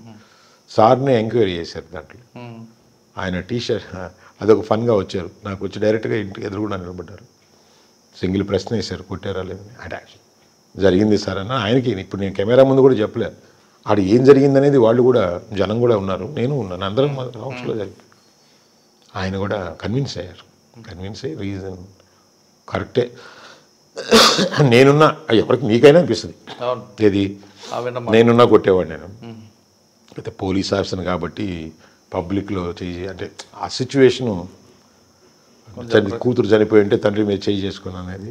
ఆ కేసు ఎందుకు గుర్తుందంటే దాంట్లో కూడా అప్పుడు గొప్ప పోలీస్ ఆఫీసర్లు అండి, ప్రతిదీ కూడా ఏం జరిగిందో ప్రొటెక్టివ్గా ఉండేది. పోలీస్ ఆఫీసర్లు అందరూ చాలా ప్రొటెక్టివ్గా ఉండేది. అంటే తప్పుంటే ప్రొటెక్ట్ చేస్తారని కాదు, కొంత మేము గీత దాటి ప్రవర్తించినా కొన్నిసార్లు ఆవేశపడ్డా కొంత మా ఉద్యోగ ధర్మంలో ఒక గీత దాటినా కానీ దానికి రీజన్ అంటే ఒక రీజన్ ఉంటే మాత్రం వాళ్ళు 100% బ్యాకప్ సపోర్ట్ చేస్తారు. ఇంకా చాలా కేసులు ఉంటాయండి. కేసులు అనేవి సూళ్ళూరుపేట అక్కడే ఉంది గుర్తుంది. కేసులు ఎన్నో గుర్తుంటాయండి, నంబర్ ఆఫ్ కేసెస్ ఉంటాయి. ఎన్ని కేసులు పోలీస్ ఆఫీసర్ కేసు చాలా ఉంటాయండి, కానీ మెమరబుల్ కేసు అక్కడ నా అదృష్టవశాత్తు నేను నా టైంలో అప్పుడు చంగాళమ్మ టెంపుల్ అమ్మవారిది 7 సంవత్సరాలకు ఒకసారి జాతర చేస్తారు, 7 ఇయర్స్కి ఒకసారి. అది నా టైంలో జరిగింది. అప్పుడు 2005-2008 ఉన్నాను అక్కడ. తర్వాత ఇంకొక ఆపర్చునిటీ శ్రీహరికోట, లాస్ట్ ఎస్ఐగా అక్కడ ఉన్నప్పుడు శ్రీహరికోటలో అవుట్ పోస్ట్ లాగా ఉన్నా ప్రతిదీ కూడా మేమే చూసుకుంటాం ఎస్ఐగా. సో అప్పుడు మేము షార్కి కొంచెం ఫ్రీక్వెంట్గా పోవటం, ఆ టెక్నాలజీ చూసుకుంటాం. ఎవరండి ఎస్పీ అప్పుడు మీకు? మాకు అప్పుడు 3 చేశారండి. నాకు ఎస్పీలు మల్లారెడ్డి గారిని ఒక ఆయన చేశారు, తర్వాత శ్రీనివాసరెడ్డి గారు చేశారు. లేదు అప్పుడు ఇంకొక ఆయన రామకృష్ణ గారు ఒక ఆయన చేశారు, రామకృష్ణ పివిఎస్ రామకృష్ణ గారు అనుకుంటారు, పివిఎస్ రామకృష్ణ చేశారు. తర్వాత శివధర్ రెడ్డి గారు చేశారు.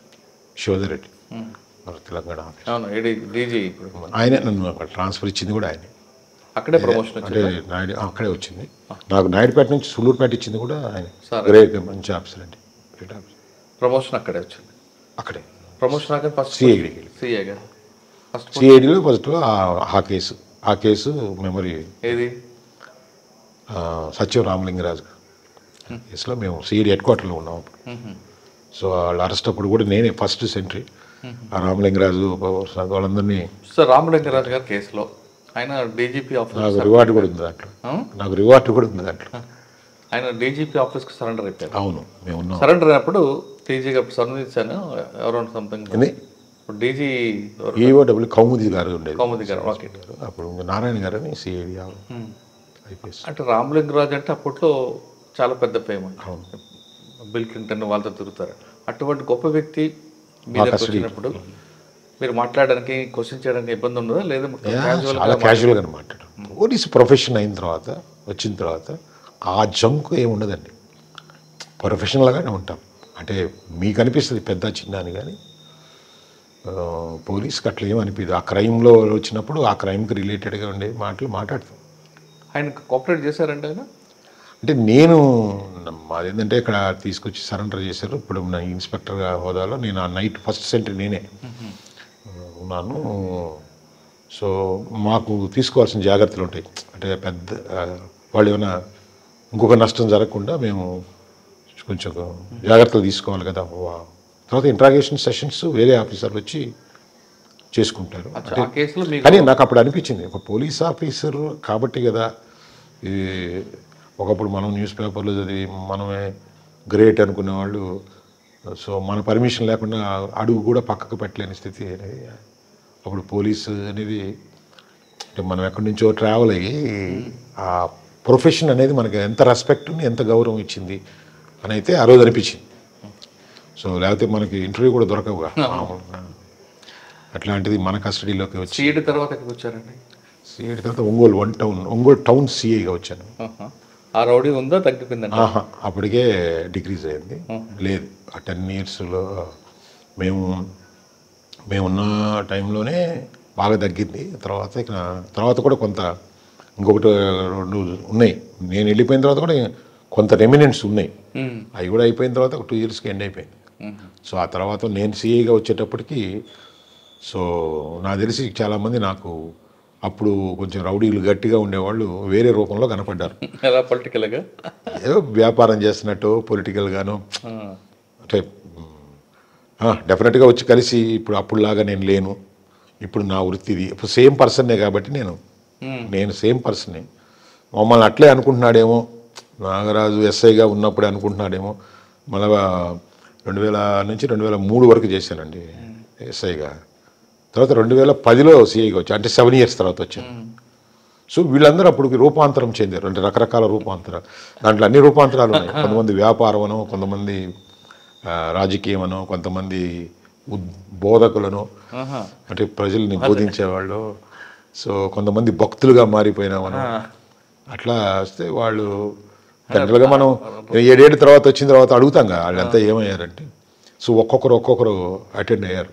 నేను ఈ పని చేస్తాను, క్యారెక్టర్ కూడా చేంజ్ అయ్యింది. క్యారెక్టర్ నేను ఇప్పుడు నాకు అనుభవం ఉన్నవాడిని కాబట్టి నాకు అబద్ధం నిజం అనే దాని మీద నేను మళ్ళీ నిఘా పెట్టుకున్నాను. అంటే అప్పటికే మీరు సైకాలజీ చేశారా? చేస్తున్నాను అనుకుంటా అప్పుడుగా. అంటే ఇది కేస్ స్టడీ పనికి వచ్చింది. లే మనం కరెక్ట్గా చూసుకున్నాం. అప్పుడు పేర్లు ప్రధానంగా పేర్లు ఎత్తి మాట్లాడకూడదని పేర్లు ఎత్తి మాట్లాడలేదు. కానీ సో మీకు తెలుసు ఆ పేర్లన్నీ. నువ్వు కూడా ఇందాక ఒకటి ప్రస్తావన తెచ్చి ఒక పేరు ఇప్పుడు అందరూ ఉన్న ఫలానా అని మాట్లాడటం అనేది I don't like it. So వాళ్ళందరూ ఇప్పుడు ఏం చేస్తున్నారంటే నేను బిజినెస్ చేస్తున్నాను, లేకపోతే నేను పొలిటికల్ టచ్లో పాలిటిక్స్ చేస్తున్నాను. ఒక అతను అయితే డైరెక్ట్గా ఆయనే వచ్చి అంటే గన్ షూట్ మిస్ అయ్యేటప్పుడు నా దగ్గర అంటే అట్లా ఆయన వచ్చి సార్ నాది పలానా షాపు, నేను అక్కడ పవిత్రంగా పనిచేసుకుని బతుకుతున్నాను. అతనే వాలంటరీగా వచ్చి చెప్పి, ఇంకొక అతనేమో సార్ నేను అవన్నీ తప్పులని తెలుసుకొని నేను పలానా మసీదులో నేను ప్రార్థన చేసుకుంటూ ఉన్నాను సార్ అంటే ఆ గెటప్ కూడా మారిపోయి అసలు ఇతనేనా ఇది అసలు నేను చూసిన అరెస్ట్ చేసిన వ్యక్తి అంటే అంత రాక్షసంగా ఉండే వ్యక్తి. నేను మళ్ళీ ఒకటి 7 years తర్వాత చూస్తే ఎవరైనా కొత్త వాళ్ళు చూస్తే టూ డిఫరెంట్గా అంత తర్వాత నేను విచారించినా కానీ కొంత తగ్గింది. అప్పటికే వీళ్ళు కొంచెం సిన్సియర్గానే మారారు. ఒంగోలు తర్వాత ఎక్కడికి వచ్చారంటే?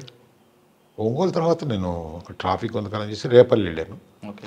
రేపల్లి 2014 ఎలక్షన్ దాకా ఉన్నాను అక్కడ.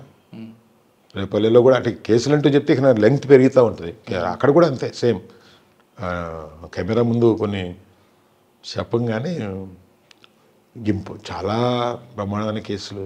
అక్కడ కూడా ఒక మిస్సింగ్ ఉమెన్ మిస్సింగ్ కేసు ఒకటి, సొంత తండ్రి కొడుకండి, అంటే కొడుకంటే బిడ్డలు లేకపోతే ఆమెకి అడాప్ట్ చేసుకుంది. వీడు చేసే పనికి మనం పనులు, ఆమెకు ఒక 6 ఎకరాల పొలం ఉండింది. సో మధ్యలో ఏదో వీళ్ళని ఇబ్బంది పెడుతుంటే బయటికి నెట్టింది.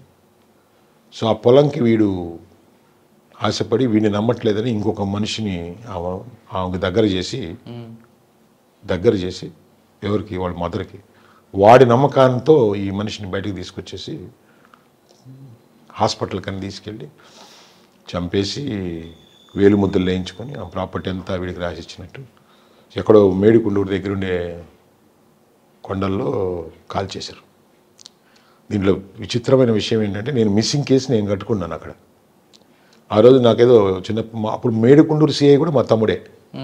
నేను రేపల్లి సిఐని, మా తమ్ముడు మేడికుండూరు సిఐ. నేను ఏదో పని నుండి గుంటూరు వెళ్ళాను. వీడు నేను పోగానే నేను బయటకు వెళ్ళిపోతున్నాను అన్నాడు ఆ రోజే.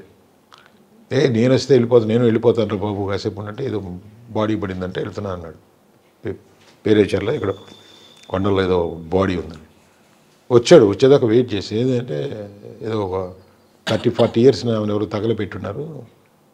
సో ఏదో అర్థం కాలేదు, ముందు కేసు పెట్టొచ్చాను అన్నాడు. దాని తర్వాత నాకు ఈ ఇన్సిడెంట్ జరిగిన తర్వాత అక్కడ నాకు పెట్టారు. అది నాకు 7 days తర్వాత రిపోర్ట్ అయింది. కానీ ఈ ఏజ్ గ్రూపు డిఫరెన్స్ వచ్చింది అంటే ఇది అనుమానించాం కదా. తర్వాత ఆ కేసు ఇన్వెస్టిగేషన్లో చాలా చేయడం జరిగింది. చాలా తప్పుదారిని పోయాం. లేకపోతే మాకు ఒక సిస్టమ్ ఉంటుంది కదా ఇన్వెస్టిగేషన్లో వస్తే, అప్పుడు వీడి పాత్ర బయటకు వచ్చింది తర్వాత ఇంట్రాగేషన్లో. సో సొంత చిన్నప్పటి నుంచి సాకిన కొడుకే ఆస్తి కోసం తల్లిని మట్టు పెట్టారు. యాక్చువల్గా ఆ కేసులో అరెస్టులు చేసినప్పుడు కూడా నేను సొంత తల్లిని పెట్టి నువ్వు ఆ పొలం కొట్టేసి వేరే వాళ్ళకి నువ్వు సో ఆ దగ్గర కొట్టేసిన పొలంతో నువ్వు మళ్ళీ వాళ్ళకి అరెకరా ఇస్తాను, తీసుకొచ్చినాక కొంత ఇస్తానని ఎవరైతే నీకు సహకరిస్తే వాళ్ళందరికీ చేసావో వాళ్ళ చేతుల్లో నీ చావు కూడా అలాగే ఉంటుందని ఏదో చెప్పించాను క్యాజువల్గా. కేసు అయితే కేసే, మామూలు మనిషిగా మనం శపిస్తాం కదా. కానీ ఇన్సిడెంట్ తర్వాత అట్లాగే జరిగిందండి. ఇప్పుడు ఆ A2 చేతులు వీడు A1 చనిపోయాడు. అప్పుడు నేను SBDSPగా ఉన్నాను. ఈ న్యూస్ చూసి నా శాపం ఫలించింది కదా.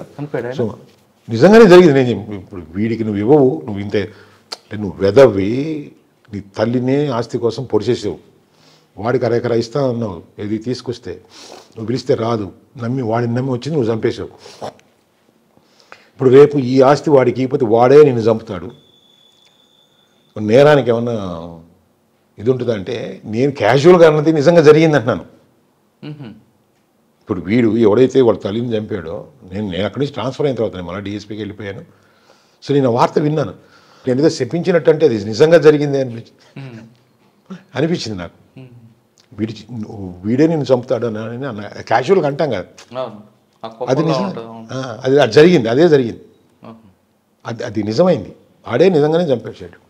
అంటే నాకు అప్పుడు నవ్వు వచ్చింది. క్యాజువల్ టాక్ కూడా పవర్ఫుల్గా ఉంటుందా అంటే, వాడు చేసిన తప్పు కొన్ని నేరాలు మామూలుగా అనిపిస్తాయి, కొన్ని నేరాలు కొంచెం గుండెని కూడా కోస్తాయి మమ్మల్ని. అందుకే సమాజం మీద కూడా యాటిట్యూడ్ చేంజ్ అయిపోద్ది పోలీస్ ఆఫీసర్కి. అంటే అందరు అలా ఉంటారని కాదు, కానీ సో ఎవ్రీథింగ్ ఈజ్ గుడ్ అనేది టేక్ ఇట్ గ్రాంటెడ్ కింద పోలీస్ ఆఫీసర్ అయిన తర్వాత, ప్రొఫెషన్లోకి వచ్చిన తర్వాత ఆ సెన్సిటివిటీ మిస్ అవుతుంది. దాన్ని మన మధ్యలో కొంతమంది హార్డ్ కోర్ అయిపోయారంటారు. హార్డ్ కోర్ మేము కావు, మీరు చేస్తారు. అంటే మీరు చేస్తారంటే ఇన్సిడెంట్స్ హార్డ్ చేస్తుంది. సొసైటీ కూడా హార్డ్ అవుతాం. అంటే హార్డ్ అయ్యేవని కాదు, అందరినీ అలా చూస్తామని కాదు. సో అది కూడా జరుగుతుంది అనేది, అది మా మీద ఆ ప్రభావం మా మీద ఉంటుంది. సార్ రేపటి తర్వాత అంటే రేపటి తర్వాత ప్రమోషన్ వచ్చిందండి DSPగా. ప్రమోషన్ వస్తే DSPగా. ఇన్స్పెక్టర్ ఎన్ని పోస్టులు చేశారు మీరు ఒంగోలు? నేను CID చేశాను. CID నెల్లూరు చేశాను కొంతకాలం. అక్కడ హైదరాబాద్ హెడ్ క్వార్టర్ చేశాను, ఇక్కడ నెల్లూరు చేశాను, తర్వాత టౌన్ సీఏగా చేశాను, తర్వాత ట్రాఫిక్ కొంతకాలం చేశాను ఒంగోలు, అచ్చా, తర్వాత రేపల్లె చేశాను. ఓకే. తర్వాత డిఎస్పీ. డిఎస్పీగా ఫస్ట్ పోస్టింగ్ ఇంటెలిజెన్స్. అది పీటీసీ అండి, police training college Anantapur. First time రాయలసీమలో ఎంటర్ అయ్యాం. అది ఇక్కడ ఎన్ని సంవత్సరాలు? ఆడేంత 1 year 2 months ఏమి ఉన్నాను. తర్వాత ఒంగోలు వచ్చాను, ఒంగోలు పీటీసీకి వచ్చాను. ఒంగోలు పీటీసీ తర్వాత ఒంగోలు ఎస్బీ చేశాను డిఎస్పీగా. తర్వాత అక్కడి నుంచి రాజమండ్రి ఈస్ట్ చేశారు. Rajahmundry east, okay. రాజమండ్రి ఈస్ట్లో 19 ఎలక్షన్ అక్కడ చేశాను. 19 ఎలక్షన్కు ముందు చీరాల ట్రాన్స్ఫర్ అయ్యాను. చీరాల ఎలక్షన్స్ అప్పుడు కరణం బలరాం వర్సెస్ ఆమంచి కృష్ణమోహన్ ఎలక్షన్కి నేను డిఎస్పీ. సో ఆ ఎలక్షన్ అందరికీ గుర్తుండిపోయింది. తర్వాత నేను ఆ ఎలక్షన్ తర్వాత వైసీపీ గవర్నమెంట్ రావటం, నేను 10 months వీఆర్లో ఉండటం జరిగింది. అంటే అక్కడ టీడీపీకి గెలిచారు, దానికి రీజన్ నేనని అందరూ నా మీద గట్టిగా నిందేశారు. గట్టిగా నిందపడింది. ఆ నిందకి పనిష్మెంట్గా కూడా కొంచెం ఫస్ట్ టైం డిపార్ట్మెంట్లో కొంచెం కష్టం వేసింది. అంటే ఎందుకంటే జనరల్గా ఇది చెప్పకూడదు ఇంటర్వ్యూలో, తప్పులు చేసిన ఒప్పులు చేసిన ఆఫీసర్స్ అనేవాళ్ళు మేము ఏదైనా దురుద్దేశంకరంగానే ఇంకొక రకంగా పోతే సీరియస్గా ఉంటుంది. కానీ గట్టిగా నిలబడి గట్టిగా ఎలక్షన్ చేసినప్పుడు అది రిజల్ట్స్ అటు అయినప్పుడు అది యాక్చువల్గా టీడీపీని ముద్ర వేశారా? వేశారు. వేసి ఒక 10 months అయినప్పుడు డిపార్ట్మెంట్లో బాగా తిరగడం జరిగింది. హెల్ప్ అంటే బీఆర్లో పెట్టారండి? పెట్టారు. మరి 10 నెలలు అది ఫస్ట్ టైం వీఆర్ అండి నా లైఫ్లో. అవును, మరి 10 నెలలు మరి మీకు జీతం అది అవే కదా ఇబ్బంది పెట్టి జీతం ఇవ్వకుండా లోన్లు పెట్టుకొని అంటే ఇప్పుడు ఏదైనా ఉన్నా కానీ అమ్ముకోరు కదండి, జరగాల కొంచెం టఫ్ టైం అది. సో తర్వాత దిశ అది పెట్టారు అప్పుడు, నెల్లూరు దిశ చేశాను. నెల్లూరు దిశ తర్వాత ఒంగోలు డిఎస్పీగా వచ్చాను. ఒంగోలు డిఎస్పీ తర్వాత మళ్ళా. కానీ అప్పటికి మీరు టీడీపీ మనిషి ఉంది కదా, కానీ మరి వైసీపీ మనిషి మీకు సహకరించారు కదా ఒంగోలు ఎస్పీ డిఎస్పీ. అది నా స్నేహం. అంటే బాలినేని శ్రీనివాసరెడ్డి గారు, నేను అంటే నాతో చదువుకున్న వాళ్ళు చాలామంది ఉన్నారు. అంటే నేను ఇప్పుడు అందరినీ పేర్లు పెట్టి వీళ్ళందరూ నా ఫ్రెండ్స్ అని చెప్పడం, కావలి కాలేజీలో చదివినప్పుడు చాలామంది పొలిటీషియన్స్ అయ్యారు, చాలామంది వ్యక్తిగత ఫ్రెండ్స్ ఉన్నారు. సో బాలినేని శ్రీనివాసరెడ్డి గారు, నేను ఈ జిల్లాకు రాకముందే మా ఇన్లాస్కి ఫ్రెండ్ బాలినేని శ్రీనివాసరెడ్డి గారు ఇప్పుడు మా కోబ్రదర్ ఎమ్మెల్యేగా కంటెస్ట్ చేస్తే అప్పుడు చీఫ్ ఎలక్షన్ ఏజెంట్. అప్పుడు ఆయన బాలినేని శ్రీనివాసరెడ్డి గారు యూత్లో ఉన్నాడు, యూత్ కాంగ్రెస్లో ఉన్నాడు. కుటుంబ సంబంధాలు ఉన్నాయి. ఇచ్చి మీ పక్కన ఉన్న లక్ష్మణ్ మంది ఇవ్వలేదండి? కాదండి, కాదు. బాలినేని శ్రీనివాసరెడ్డి నేను అంటే మేమైతే ఫ్రెండ్స్ అని కాదు, కానీ ఒకే టైంలో చదువుకున్నాం కూడా. కావాలి జవహర్ భారతిలో ఉన్నప్పుడు జూపూడి ప్రభాకర్, ఇప్పుడు ఉండే చైర్మన్ బాలాజీ, ఎంపీ గారు. అంటే ఇప్పుడు రాజకీయం కోణం వేరే ఉంటుంది, మన బ్యాక్గ్రౌండ్ వేరే ఉంటుంది, పర్సనల్ వేరు ప్రొఫెషనల్ అంటే. సో ఇప్పుడు ఒంగోలు అనేది పడింది తప్ప మళ్ళీ ఏమి లేదంటున్నా. వీఆర్ దిశ అన్నీ అంతా. సరే, ఒంగోలు వచ్చారు కదా, ఎస్ఐగా ఒంగోలు ఉంది, సిఏగా ఒంగోలు ఉంది, డిఎస్పీగా ఒంగోలు ఉంది. ఈ 3 ఒంగోలు తేడా వచ్చింది. చాలా చేంజ్ వచ్చింది, చాలా చేంజ్ వచ్చింది. 3 డిఎస్పీగా నేను వచ్చేటప్పటికి, ఇప్పుడు అంతకుముందు చెప్పాను కదా, రూపాలు మారుకుని చీటింగ్లు. అంటే నాకైతే ఈ 10 years అంటే ఇప్పుడు 2000 ఎస్ఐ, 2010 సిఐ, దాదాపు 21లో నేను డిఎస్పీకి వచ్చాను ఒంగోలుకి. ఈ 3 years ఒంగోలు యొక్క మార్పు వేరేగా మారిపోయింది. ఆనాటి 10 ఏళ్ళకు, అదే 10 ఏళ్ళకి మారుతుంది అనేది. 10 ఏళ్ళకి మొన్న ఒంగోలు ఇంకో కోణంలో కనపడింది. అంత అంటే ఇప్పుడు కొంతమంది వ్యాపారాలు చేసేవాడు చేసే ఏదో బతుకుతున్నామని చెప్తారు కదా, ఆ తర్వాత నాకు ఎందుకో చీటర్సే కనపడ్డారు. వాళ్ళని మోసం చేసి వీళ్ళని మోసం, రియల్ ఎస్టేట్లని, ఆ భూములు ఉన్నాయని, వీళ్ళు భూములు ఉన్నాయని, లేకపోతే ఏదో పెడతారనేసి. ఒంగోలు తర్వాత ఇక్కడికి వచ్చారు. ఒంగోలు తర్వాత నేను మళ్ళా దిశకి వెళ్ళిపోయానండి, మచిలీపట్నం దిశకి వెళ్ళిపోయాను. ఎక్కడ? దిశ మచిలీపట్నం.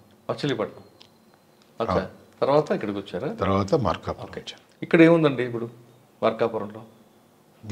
ఇక్కడ ట్రాఫిక్ ఒకటి మెయిన్ అండి. ట్రాఫిక్ అంటే వచ్చి రాగానే మేము ట్రాఫిక్ మీదనే కొంచెం కాన్సన్ట్రేట్ చేశాను. ఫస్ట్ టైం మార్కాపూర్లో ఇయర్స్ 25 ఇయర్స్ 26 ఇయర్స్ ముందు ఎప్పుడో ఉంటే ట్రాఫిక్ అనేది ఇక్కడ ఎప్పుడు టౌన్లో యామింగ్ ఉంటుంది. ఇక్కడ కొంచెం ముందే కౌన్సిల్ మన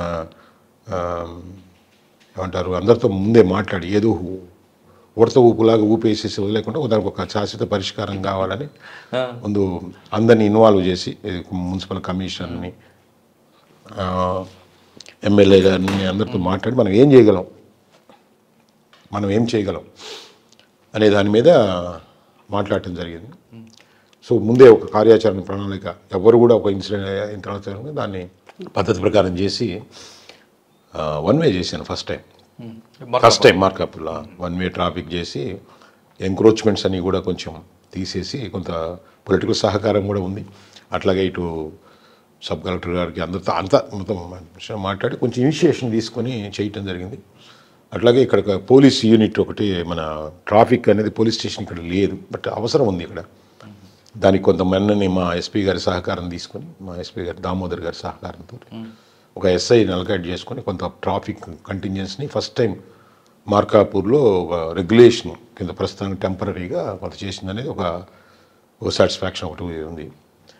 మేజర్ క్రైమ్ కింద వేయడమే అంతకుముందు ఉన్నలాగా ఇప్పుడు అంతకుముందు మంచి ఆఫీసర్లు ఇక్కడ ఓఎస్డీలుగా కానీ ఎస్పీలు కానీ చేసిన ఆ ప్రాబ్లం ఇప్పుడు ఏమీ లేదు కాబట్టి so other general law and order problem వాటి మీద ఎక్కువ కాన్సన్ట్రేట్ చాలా ఎక్కువ ఉంటాయి. బట్ దాంట్లో పోలీస్ అనేది ఇంటర్ఫియర్ కావాలి కదా. పోలీస్ అనేది ఇంటర్ఫియర్ అయినప్పుడు కూడా అది ఒక మళ్ళీ వేరే ప్రాబ్లమ్స్ వస్తాయి. వాడి అప్రాప్రియేట్ వేదికల మీద వాళ్ళని రిజాల్వ్ చేసుకుని ఒక అడ్వైజ్ చేస్తాం. ఎస్ఓపి ఉందా ఇక్కడ ఏమన్నా స్టాండర్డ్ ఆపరేషన్ ప్రొసీజర్ ఉందా? అంటే జనరల్గా మోసం చేసి నీకు ఇంపర్సనేషన్ చేసి లేకపోతే రికార్డ్స్ని ట్యాంపర్ చేసి మీకు అలాంటి ఏదైనా ఉంటే క్రిమినల్ కేసు కిందకి వస్తాయి అవి. అది కూడా అది జరిగింది అని ఎవరో ఒక ఏజెన్సీ కన్ఫర్మ్ చేస్తే తప్ప లేకపోతే వాళ్ళు ఇది జరిగిందని మనం ప్రిలిమినరీ ఎంక్వైరీ చేసినప్పుడు అది క్రిమినల్ కేసు అవుతుందండి. అది క్రిమినల్ యాక్షన్ వేరే ఉంటుంది. సో ఫైనాన్షియల్గా మనం వాళ్ళ దగ్గర వీళ్ళ దగ్గర డబ్బులు ఇప్పించమన్నప్పుడు జనరల్గా ఆ వేదికలు సివిల్ కోర్ట్స్ ఉంటాయి. అది దాని ప్రొసీజర్ వేయండి, సివిల్ ప్రొసీజర్ ఉంటుంది. దాంట్లో పోలీస్ ఇంటర్ఫియర్ అయినప్పుడు ప్రాబ్లమ్స్ వస్తాయి. పబ్లిక్ యాటిట్యూడ్ ఎలా ఉందండి? పబ్లిక్ గుడ్ అండి, కాకపోతే ఇంకా అర్బన్ కాదు రూరల్ అట్లా ఉంటుంది.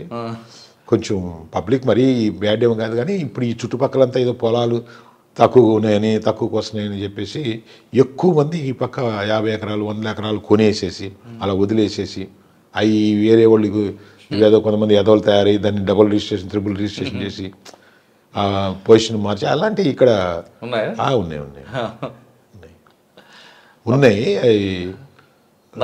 దాని వాటి జోలికి అమ్మో ఎక్కడ పడితే అక్కడ ఉన్నాయి. అది ఏంటంటే మనం అదే చెప్పాను, అవన్నీ మనం ఇంటర్ఫియర్ అయినప్పుడు అది లీగల్గా మనకి ఏదైనా అది లీగల్గా ఉండి దాని క్రిమినల్ సైడ్ ఏదైనా ఉంటేనే దాని మీద ఉంటుంది, యాక్షన్ ఉంటుంది. కానీ అదర్వైజ్ సివిల్ ఇష్యూస్ కాబట్టి సివిల్. సార్ మనం ఫైనల్గా వద్దాం అంటే చెప్పండి. 91లో మీరు వచ్చినప్పటికీ పోలీసింగ్ అంటే ప్రజలకు గౌరవంతో కూడా భయం ఏదో రకంగా ఉండేది. కనబడితే నమస్తే పెట్టడం. ఇప్పుడు వచ్చేసరికి పోలీస్ అంటే రెస్పెక్ట్ లేదు. ఎవరు కనబడితే మొక్కమాటంగా నమస్తే పెడితే తప్ప అంత ప్రాపర్గా కనట్లేదు. అంటే కాలానికి అనుగుణంగా మారింది అనుకోవాలా, లేదు పోలీసులు చేస్తున్న యాక్షన్ వల్ల ఆ మార్పు వచ్చింది అనుకోవాలా? బేసిక్గానే సొసైటీలో తేడా వచ్చిందండి. ఇప్పుడు ఈ యాంగిల్ మీరు అడుగుతున్నారు కాబట్టి నేనంటూ నాకు తెలిసి ఒక డిపార్ట్మెంట్లోనేననేది అంటే కూడా సో ఓవరాల్గానే చేంజ్ వచ్చింది సొసైటీలో. ఇప్పుడు డిపార్ట్మెంట్లో కూడా అంటే ఇప్పుడు నేను డైరెక్ట్గా అప్పుడు బాగుందా ఇప్పుడు బాగుందనే దానికంటే కూడా ఒక రెస్పెక్ట్ ఉండేది, గట్టి రెస్పెక్ట్ ఉండేది, ఒక ఐడెంటిటీ ఉండేది, మాకు ఒక పెద్ద ప్రౌడ్ ఉండేది. ఆఫీసర్స్ కూడా మేము ఎంత కొంత ఎక్సెస్ అయిపోయినా కానీ బాగా గట్టిగా బ్యాక్ ఉండేది. అంటే ఇప్పుడు స్పెసిఫిక్గా కొన్ని అంటే ఇప్పుడు ఆ ఇన్సిడెంట్స్ని ఉదాహరించి నేను చెప్పడం కంటే కూడా మేము ఒక ఇన్సిడెంట్ చేసి ప్రాబ్లంలో ఫేస్ చేసినప్పుడు ఆఫీసర్ ఉండే బ్యాకింగ్ అనేది నాకు ఇప్పుడు గుర్తొచ్చిన కన్నీళ్ళు వస్తాయండి. ఇప్పుడు ఎన్ని మాట్లాడుకున్నా నాకు ఒంగోలు 1 టౌన్లో లాకప్ డెత్ అయింది. దాంట్లో కూడా కస్టడీ డెత్. అదే కస్టోడియల్ డెత్. ఆ టైంలో విశ్వజిత్ గారు అని ఆఫీసర్ ఉండే. ఎవరండి? విశ్వజిత్ గారు ఇప్పుడు మన హోమ్ సెక్రటరీ. డీజీ గారు అప్పుడు దొరగారు ఉండే, హెచ్జే దొరగారు. డీజీ గారు దొరగారా? హెచ్జే దొరగారు. అప్పుడు ఎవరండి మీకు? ఎస్పీ గారు విశ్వజిత్ గారు. ఓకే. ఇప్పుడు దాంట్లో అందరూ అప్పుడు ట్రాన్స్ఫర్ చేసి కొంచెం ఇది ఉండేది. అప్పుడు అది విచారించినప్పుడు సో నా మీద కొంత 1 ఎస్ అయినప్పుడు, ఒంగోలు 1 ఎస్ అయింది, కొంత ఫెయిత్ ఉండేది సార్కి. ఆ ఇన్సిడెంట్ జరిగినప్పుడు ఆయన సోర్స్లో చేశాడు. కానీ ఆ కేసులో నన్ను గట్టిగా హెల్ప్ చేసి అప్పుడు నాకు సస్పెన్షన్ కూడా రాలేదు. అంటే కేసు అయితే నా మీద రిజిస్టర్ అయింది, ఎంక్వైరీలు అయినాయి. సో అది వేరే సబ్జెక్ట్. బట్ నా మీద ఇంత ఈగ కూడా వాళ్ళని అంటే చెప్తున్నాను, ప్రొటెక్ట్ చేశారు. రెండోది కమ్యూనిస్ట్ ఇన్సిడెంట్ జరిగినప్పుడు నేను కమ్యూనిస్టులని కొట్టి బేడీలు వేసానని స్టేట్ అంతా పెద్ద గొడవ అయింది. అప్పుడు కాంగ్రెస్ పార్టీ వాళ్ళు ఇక్కడ సభ పెట్టారు, అసెంబ్లీలో కూడా చాలా గొడవలు అయినాయి. నేను కమ్యూనిస్ట్ నాయకులందరినీ బేడీలు వేసి తిప్పానని, జైల్లో బేడీలు వేసి, అదే హాస్పిటల్లో బేడీలు వేసానని. సో అప్పుడు న్యూస్ పేపర్స్ కూడా అన్ని హెడ్డింగ్స్ ప్లస్ అసెంబ్లీలో కూడా ప్రస్తావించడం జరిగింది. సో దాంట్లో కూడా అంత ప్రెషరు పడ్డా కానీ అప్పుడు హసన్ రజా గారు అని ఎస్పీగా ఉండేరు. ఆయన నన్ను ప్రొటెక్ట్ చేసిన తీరు, ఆయనే కాదు ఆయన పైన అది కానీ ప్రతి ఒక్కరు కూడా ప్రొటెక్ట్ చేసి దాంట్లో చాలా చాలా ప్రెషరు వచ్చినా కానీ నన్ను డిపార్ట్మెంట్ ప్రొటెక్ట్ చేసిన తీరు అనేది ఇప్పుడు గుర్తొస్తే చిన్న ఉద్యోగుల కోసం ఇంత నిలబడ్డారా అధికారులు అనేది ఫైట్ చేసి. చిన్న ప్రాణాలు కదండి. ఆ విధంగా గుర్తున్న ఆఫీసర్లు ఎవరు ఉన్నారు? చాలామంది ఉన్నారు. బిడ్డలు ఉన్నారు అందరూ. ఇప్పుడు ఒకరని కాదు. ఒకప్పుడు మీరు చెప్తున్నట్లుగా ప్రొటెక్ట్ చేసే ఆఫీసులు ఉండేవారు కాబట్టి మీరందరూ కూడా ముందు కానీ కాదు, ఆ ఇష్యూని బట్టి ప్రొటెక్ట్ చేస్తారు. ఇష్యూ బట్టి ఏదో అడ్డగోలుగా చేశారని కాదు. కాకపోతే చెయ్యి జారి పడిపోయేటప్పుడు ఒక బిలీఫ్ ఉన్నప్పుడు అటువంటి ఆఫీసులు ఉన్నారంటారా?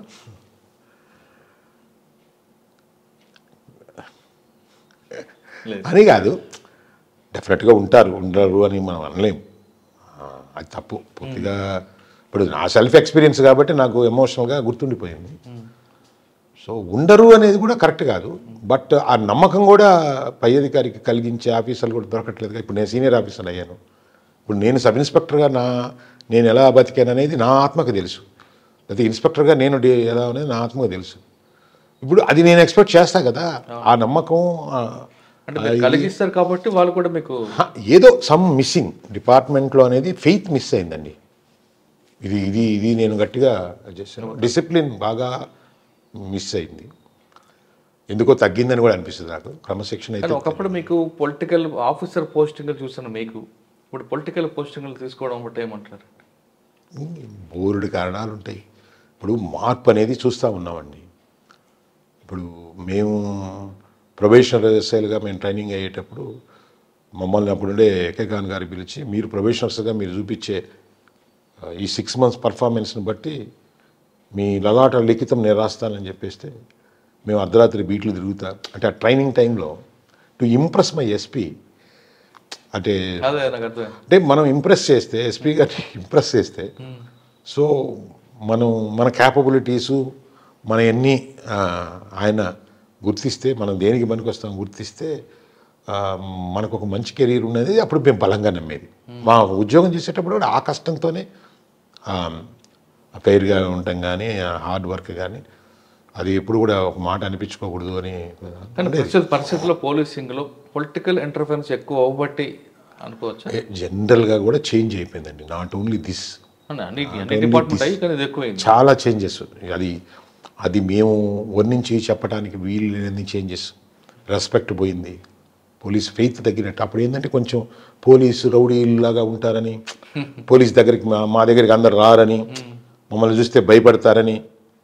మేమేదో నిజమే, అప్పుడున్న కండిషన్స్లో మేము కొంచెం బ్రూటల్గా రఫ్గా ఉండింది వాస్తవం అండి మళ్ళీ గారు. సో హృదయం అట్లా ఉండేది కాదు, ఆ పరిస్థితులు అట్లా చేసినాయి.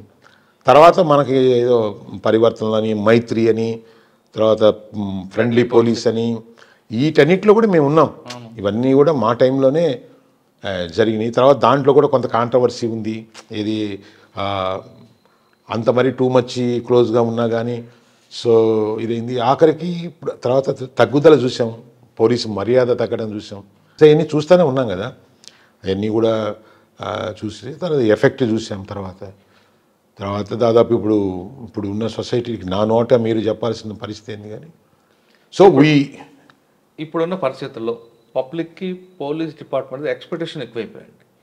ప్రతి చిన్న విషయానికి యాక్చువల్లీ క్రైమ్ కానీ ఆలోచన కానీ ప్రతిదీ కూడా చేంజ్ అయిపోయింది మురళి గారు. సార్ ఇప్పుడు అప్పుడేమో హైవే డెకాయిటీలని, బస్సు డెకాయిటీలని, ఫ్యాక్షన్ మర్డర్లని, లేకపోతే ఎక్స్ట్రీమిజం అని, లేకపోతే ఎకనామికల్ ప్రాబ్లమ్స్తో కొట్టుకోవటము, ఒక రకమైన క్రైమ్ ఉండేది. ప్యాటర్న్ మారింది. ఇప్పుడు ఆ ప్యాటర్న్ కంప్లీట్గా పోయింది. House breakings. ఇప్పుడు ఏమైంది, ఒక మనిషి డబ్బు ఇంకొకరు కొట్టేయాలంటే మనిషి దొంగ దొరకడు, ఆడుంటాడో కూడా తెలియదు. టెక్నాలజీ పెరిగిన తర్వాత మనకి సైబర్ క్రైమ్ పెరిగిపోయింది విపరీతంగా. ఇప్పుడు ఈరోజు నువ్వు మనం రైలు దోపిడీ, మన సినిమాలు కూడా చూసాం, బస్సు దోపిడీలు దాదాపు లేవు, దాదాపు మృగ్యం. నేనైతే 10 ఏళ్ళు అసలు వినటమే లేదు. అట్లాగే డెకాయిటీ రాబరీలు పడిపోయినాయి, భారీగా తగ్గిపోయినాయి. అంతకుముందు మనం కొంతమంది చెప్పేది ఇది దారి దోపిడీ గాళ్ళని ఒక పెద్ద పదమే పెట్టేది. ఇప్పుడు ఆ దారి లేదు, ఆ దోపిడీలు ఇది తగ్గిపోయినాయి. ప్యాటర్న్ ఎట్లా మారింది, సైబర్ క్రైమ్ పెరిగిపోయింది, దొంగ ఎక్కడ ఉంటాడో తెలియదు. అంత టెక్నాలజీ అడాప్ట్ చేసుకోవాలి పోలీసు అంటే. ఇంకా అడాప్ట్ చేసుకుని దానికి కూడా సంబంధించి ఇప్పుడు గవర్నమెంట్ సైబర్ పోలీస్ స్టేషన్స్ కూడా ఎస్టాబ్లిష్ చేస్తున్నారు చెప్తున్నారు. ఆ యాంగిల్లో అవేర్నెస్ చేస్తున్నాం. ఇప్పుడు మన ఎస్పీ గారు వచ్చినప్పటి నుంచి కూడా మేము కూడా ఇప్పుడు అన్నీ కూడా ప్రివెంటివ్ దాంట్లో, ఇప్పుడు ట్రాఫిక్ కానీ, ఈ సైబర్ క్రైమ్ మీద కానీ, గుడ్ టచ్ బ్యాడ్ టచ్ మీద కానీ, ఆడపిల్లకాయల విషయంలో ఈ పోక్సోలకి దాని మీద కానీ కొంచెం గట్టిగానే అవేర్నెస్ అయితే ప్రజల్లో బాగా తీసుకెళ్ళారు. ఎస్పీ గారికి ఒక అలవాటు ఉందండి, బేసిక్ పోలీసింగ్ ఎక్కువ ప్రయారిటీ ఇస్తుంటారు. టెక్నాలజీ నేను అనేది బేసిక్. ఇప్పుడు ఏదైనా కానీ 100 రకాల కన్స్ట్రక్షన్స్ పైన చేయొచ్చండి, కింద కనపడదు కదా. మనం ఫౌండేషన్ అనేది బేసిక్ పోలీసింగ్ అని, దాని మీద నువ్వు ఎలాగ అంటే నువ్వు రకరకాలుగా కట్టొచ్చు, నువ్వు ఫౌండేషన్ మార్చకూడదు.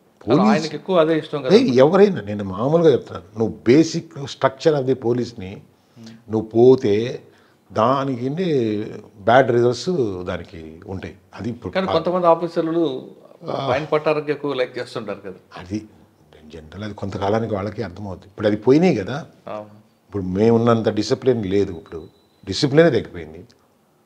నేనే చెప్తున్నా, అప్పుడు ఏదో చిన్న చిన్న డిసిప్లిన్ తప్పితేనే ఇండిసిప్లిన్ అనేది సీరియస్ అఫెన్స్. మీ దగ్గర డిసిప్లిన్ యాక్షన్ కదండి, డిసిప్లిన్ డిపార్ట్మెంట్ మీది. ఓకే అనే అంటే అది డిసిప్లిన్ కమాండ్ లేకపోతే డిపార్ట్మెంట్కి మనుగడే ఉండదు. అది కొంచెం తగ్గింది. ప్లస్ ఎందుకో ఒకరి మీద ఒకరి నమ్మకం కూడా తగ్గింది. ఇది ఆఫీస్ తగ్గింది కొంచెం. సార్ మీ డిపార్ట్మెంట్లో వచ్చినప్పుడు ఒక క్రైమ్ జరిగింది అనుకోండి, జరిగినప్పుడు మీరు ఇంటెలిజెన్స్, పబ్లిక్ ఇంటెలిజెన్స్ వాటి మీదే ఉండేవారు.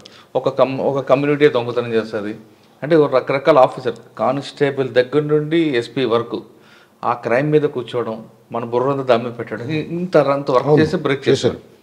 ఇప్పుడు టెక్నాలజీ పెరిగిందండి, ఇప్పుడున్న ఆఫీసర్లందరూ టెక్నాలజీ మీద డిపెండ్ అవుతారు, ఫుడ్ ఇంటెలిజెన్స్ మర్చిపోతున్నారు.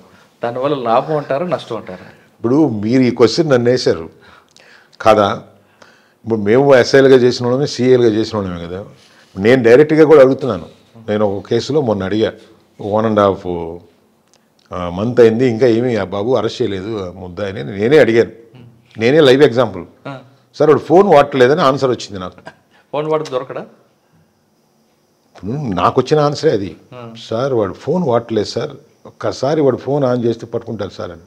ఇప్పుడు వాడు ఫోన్ ఆన్ కాకముందు వాడు ఫోన్ వాడకపోతే నువ్వు పట్టుకోలేవా అన్నప్పుడు మాకు మేము గుర్తొస్తాంగా. ఇప్పుడు మా ఉన్నప్పుడు ఫోన్ లేదు, 1.5 నెల నోన్ పర్సన్ పట్టుకోకపోతే ఇన్స్పెక్టర్కి నీ ఇంటెలిజెన్స్ ఏందని అడిగేది కదా. మీరు చెప్పేది కరెక్ట్ అండి.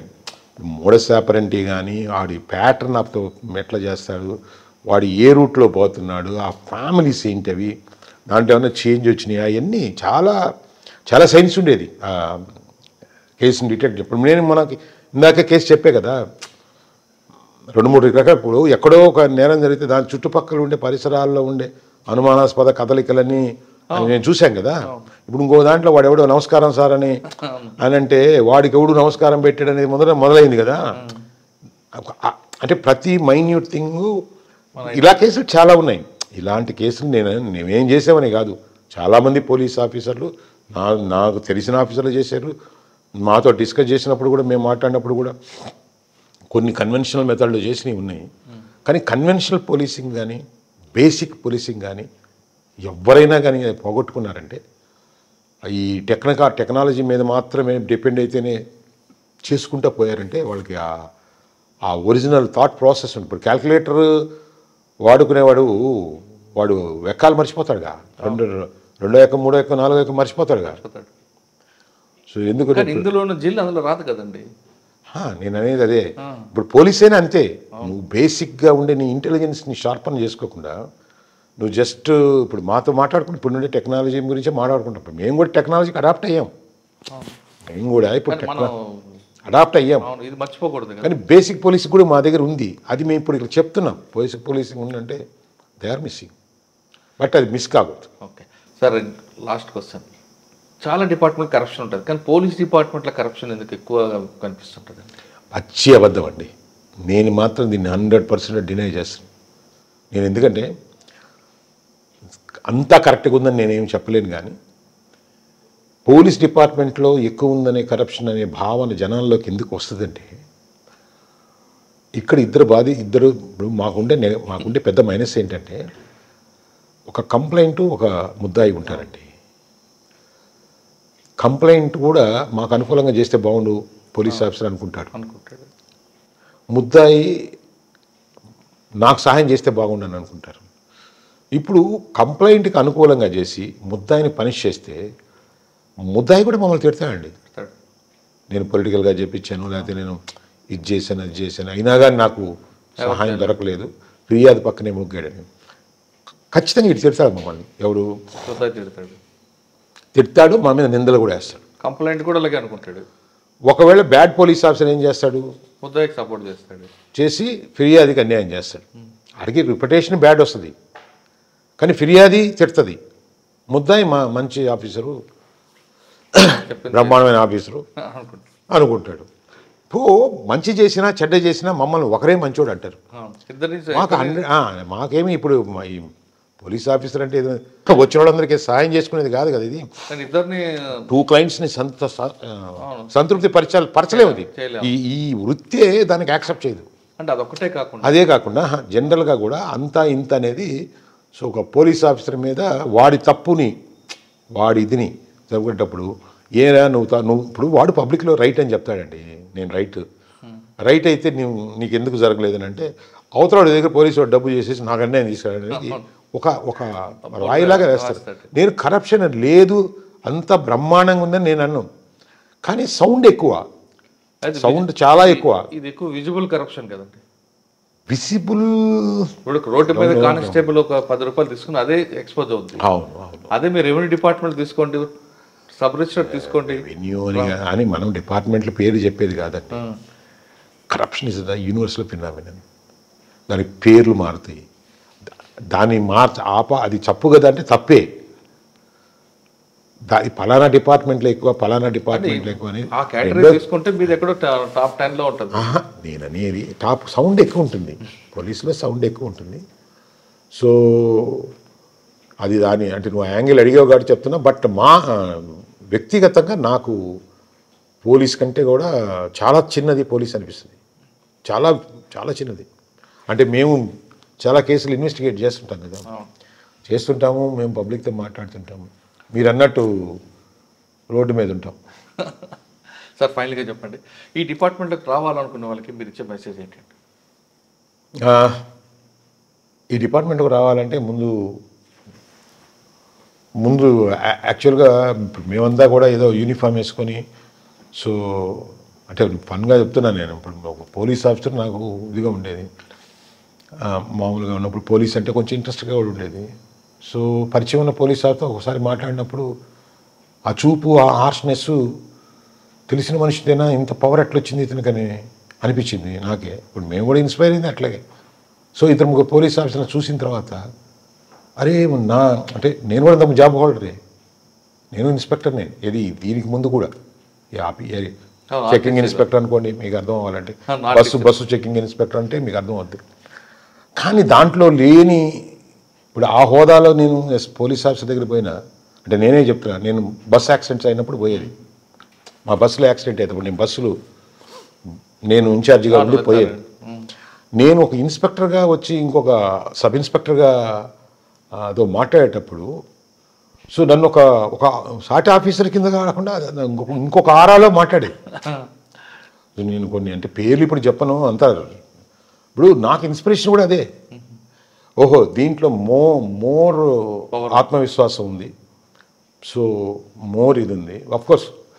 సో ఇది మనకి సో అంత ఇప్పుడు మనకు లేదు. అప్పుడు ఇన్స్పెక్టర్ అయినా ఇప్పుడు నేను ఎక్కువ ఒక్కసారి అంటే ఒక దగ్గరేమో నాకు అంటే ఇప్పుడు చెప్తే ఇంకా బాగుండదు, బట్ అవ్వాలనే కోరిక ఒక పోలీస్ ఆఫీసర్ కలిగించాడు, గట్టిగా కలిగించాడు. అది నేను ఆ రోజు డిసైడ్ అయ్యాను పోలీస్. అది ఏంది ఆల్రెడీ జాబ్ చేస్తానే అవ్వాలి అనేది. రెండో విషయంలో ఒకసారి నా బస్సు యాక్సిడెంట్ అయితే మా డ్రైవర్ని అదే ఆ రోజు బస్సు నేను నడిపించుకోవడానికి పోతే మా డెపో మేనేజర్ గారు బస్సు సీజ్ అయింది, డ్రైవర్ బోర్ నేర్చాడు. అప్పుడు లాకప్లో ఉంటే బట్టలు తీసేసి, సార్ ఇది యాక్సిడెంట్ కేసు, దీంట్లో బస్సు సీజ్ చేస్తే గవర్నమెంట్కి లాస్ వస్తుంది. సరే అది యాక్సిడెంటే కాబట్టి వాడిని బట్టలు పేసేసి లోపల కూర్చోబెట్టిందంటే ఆ రోజు కొంచెం హార్ష్గా మాట్లాడు ఎస్ఐ గారు నాతో. తర్వాత ఆ బస్సు రిలీజ్ చేయడానికి ఎంఈఐ రాలేదని అంటే అది పంపకుండా ఇది ఎంఈఐకి చెక్ చేయడానికి. మీరు ఒంగోలు పనిచేస్తున్నప్పుడు ఎస్ఐగా ఉన్నప్పుడు రౌడీజం చూసుకొచ్చేద్దామని ఫోకస్ పెట్టారు. సెకండ్ టైం సీఏగా ఒంగోలు వచ్చినప్పుడు రౌడీజం తగ్గింది కానీ క్రైమ్ రేట్ పెరిగింది. అప్పుడు ఆ పీరియడ్లో మీకు బాగా గుర్తుండిపోయిన 1-2 కేసులు ఇవ్వించండి. సీఏగా ఉన్నప్పుడు ఇంపార్టెంట్గా 2 కేసులు ఉన్నాయి. దాంట్లో ఒకటి అక్షయ గోల్డ్ కేసు ఒకటి ఉంది. అక్షయ గోల్డ్ కేసుని రఘురామరెడ్డి ఎస్పీ గారు ఉన్నారు అప్పుడు. ఆ టైంలో దాని మీద ఒక సమగ్రమైన రిపోర్టు సబ్మిట్ చేసి ఆ రిపోర్ట్ తర్వాత ఈ మల్టీ లెవెల్ మార్కెటింగ్ సంబంధించిన కేసుని రిజిస్టర్ చేసి అక్కడ సుమారు 8 మందిని ఆ రోజు అదుపులోకి తీసుకొని కేసు ఉంది. ఆ కేసు ఇప్పుడు సిఐడి దగ్గర ఉంది. ఆ కేసులో ఫస్ట్ టైం నేను అక్షయ గోల్డ్ కేసుని రిజిస్టర్ చేసి వాళ్ళందరినీ కూడా అప్పుడు రిమాండ్ చేయడం జరిగింది. ఆ తర్వాత అది సిఐడికి కూడా ట్రాన్స్ఫర్ అయింది. అట్లాగే రిసోర్స్ మనీ పవర్ అని ఒక కేసు ఇలాంటిది multi level company Madras based అది.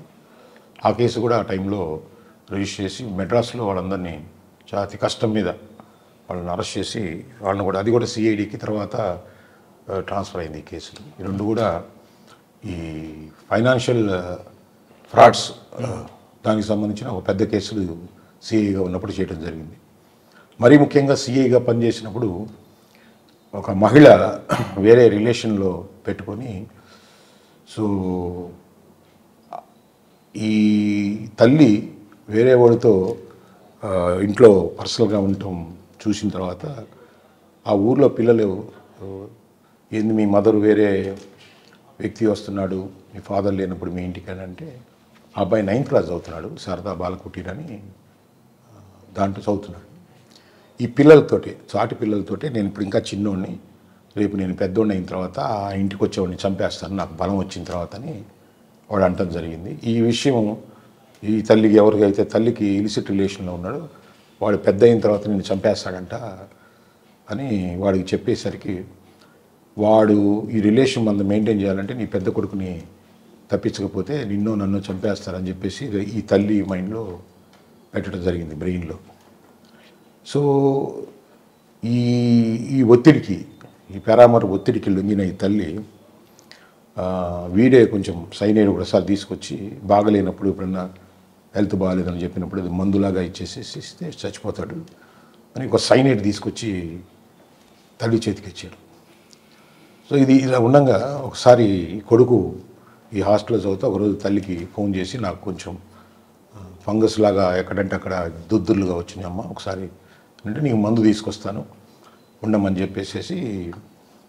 చెప్పి ఆ రోజు ఆమె ప్లాన్ చేసుకొని ఈ సైనైడ్ తీసుకొని తేనెలో వేసుకొని స్కూల్కి వెళ్ళి ఆ అబ్బాయితో కొడుకుతోనే పర్సనల్గా మాట్లాడుతూ మా మందు తీసుకొచ్చేవానంటే తీసుకొచ్చానని చెప్పేసి దాన్ని ఒక సీసా మూతలు ఇలాంటి మూతలు కలిపి అతనికి అడ్మినిస్ట్రేట్ చేసిన తర్వాత అబ్బాయి అప్పటికప్పుడే పక్కుని అక్కడే పడిపోతాడు. ఈ మనిషి ఏమీ తెలియనట్టుగా అప్పుడు స్కూల్స్ అంతా రన్ అవుతుంటుంది.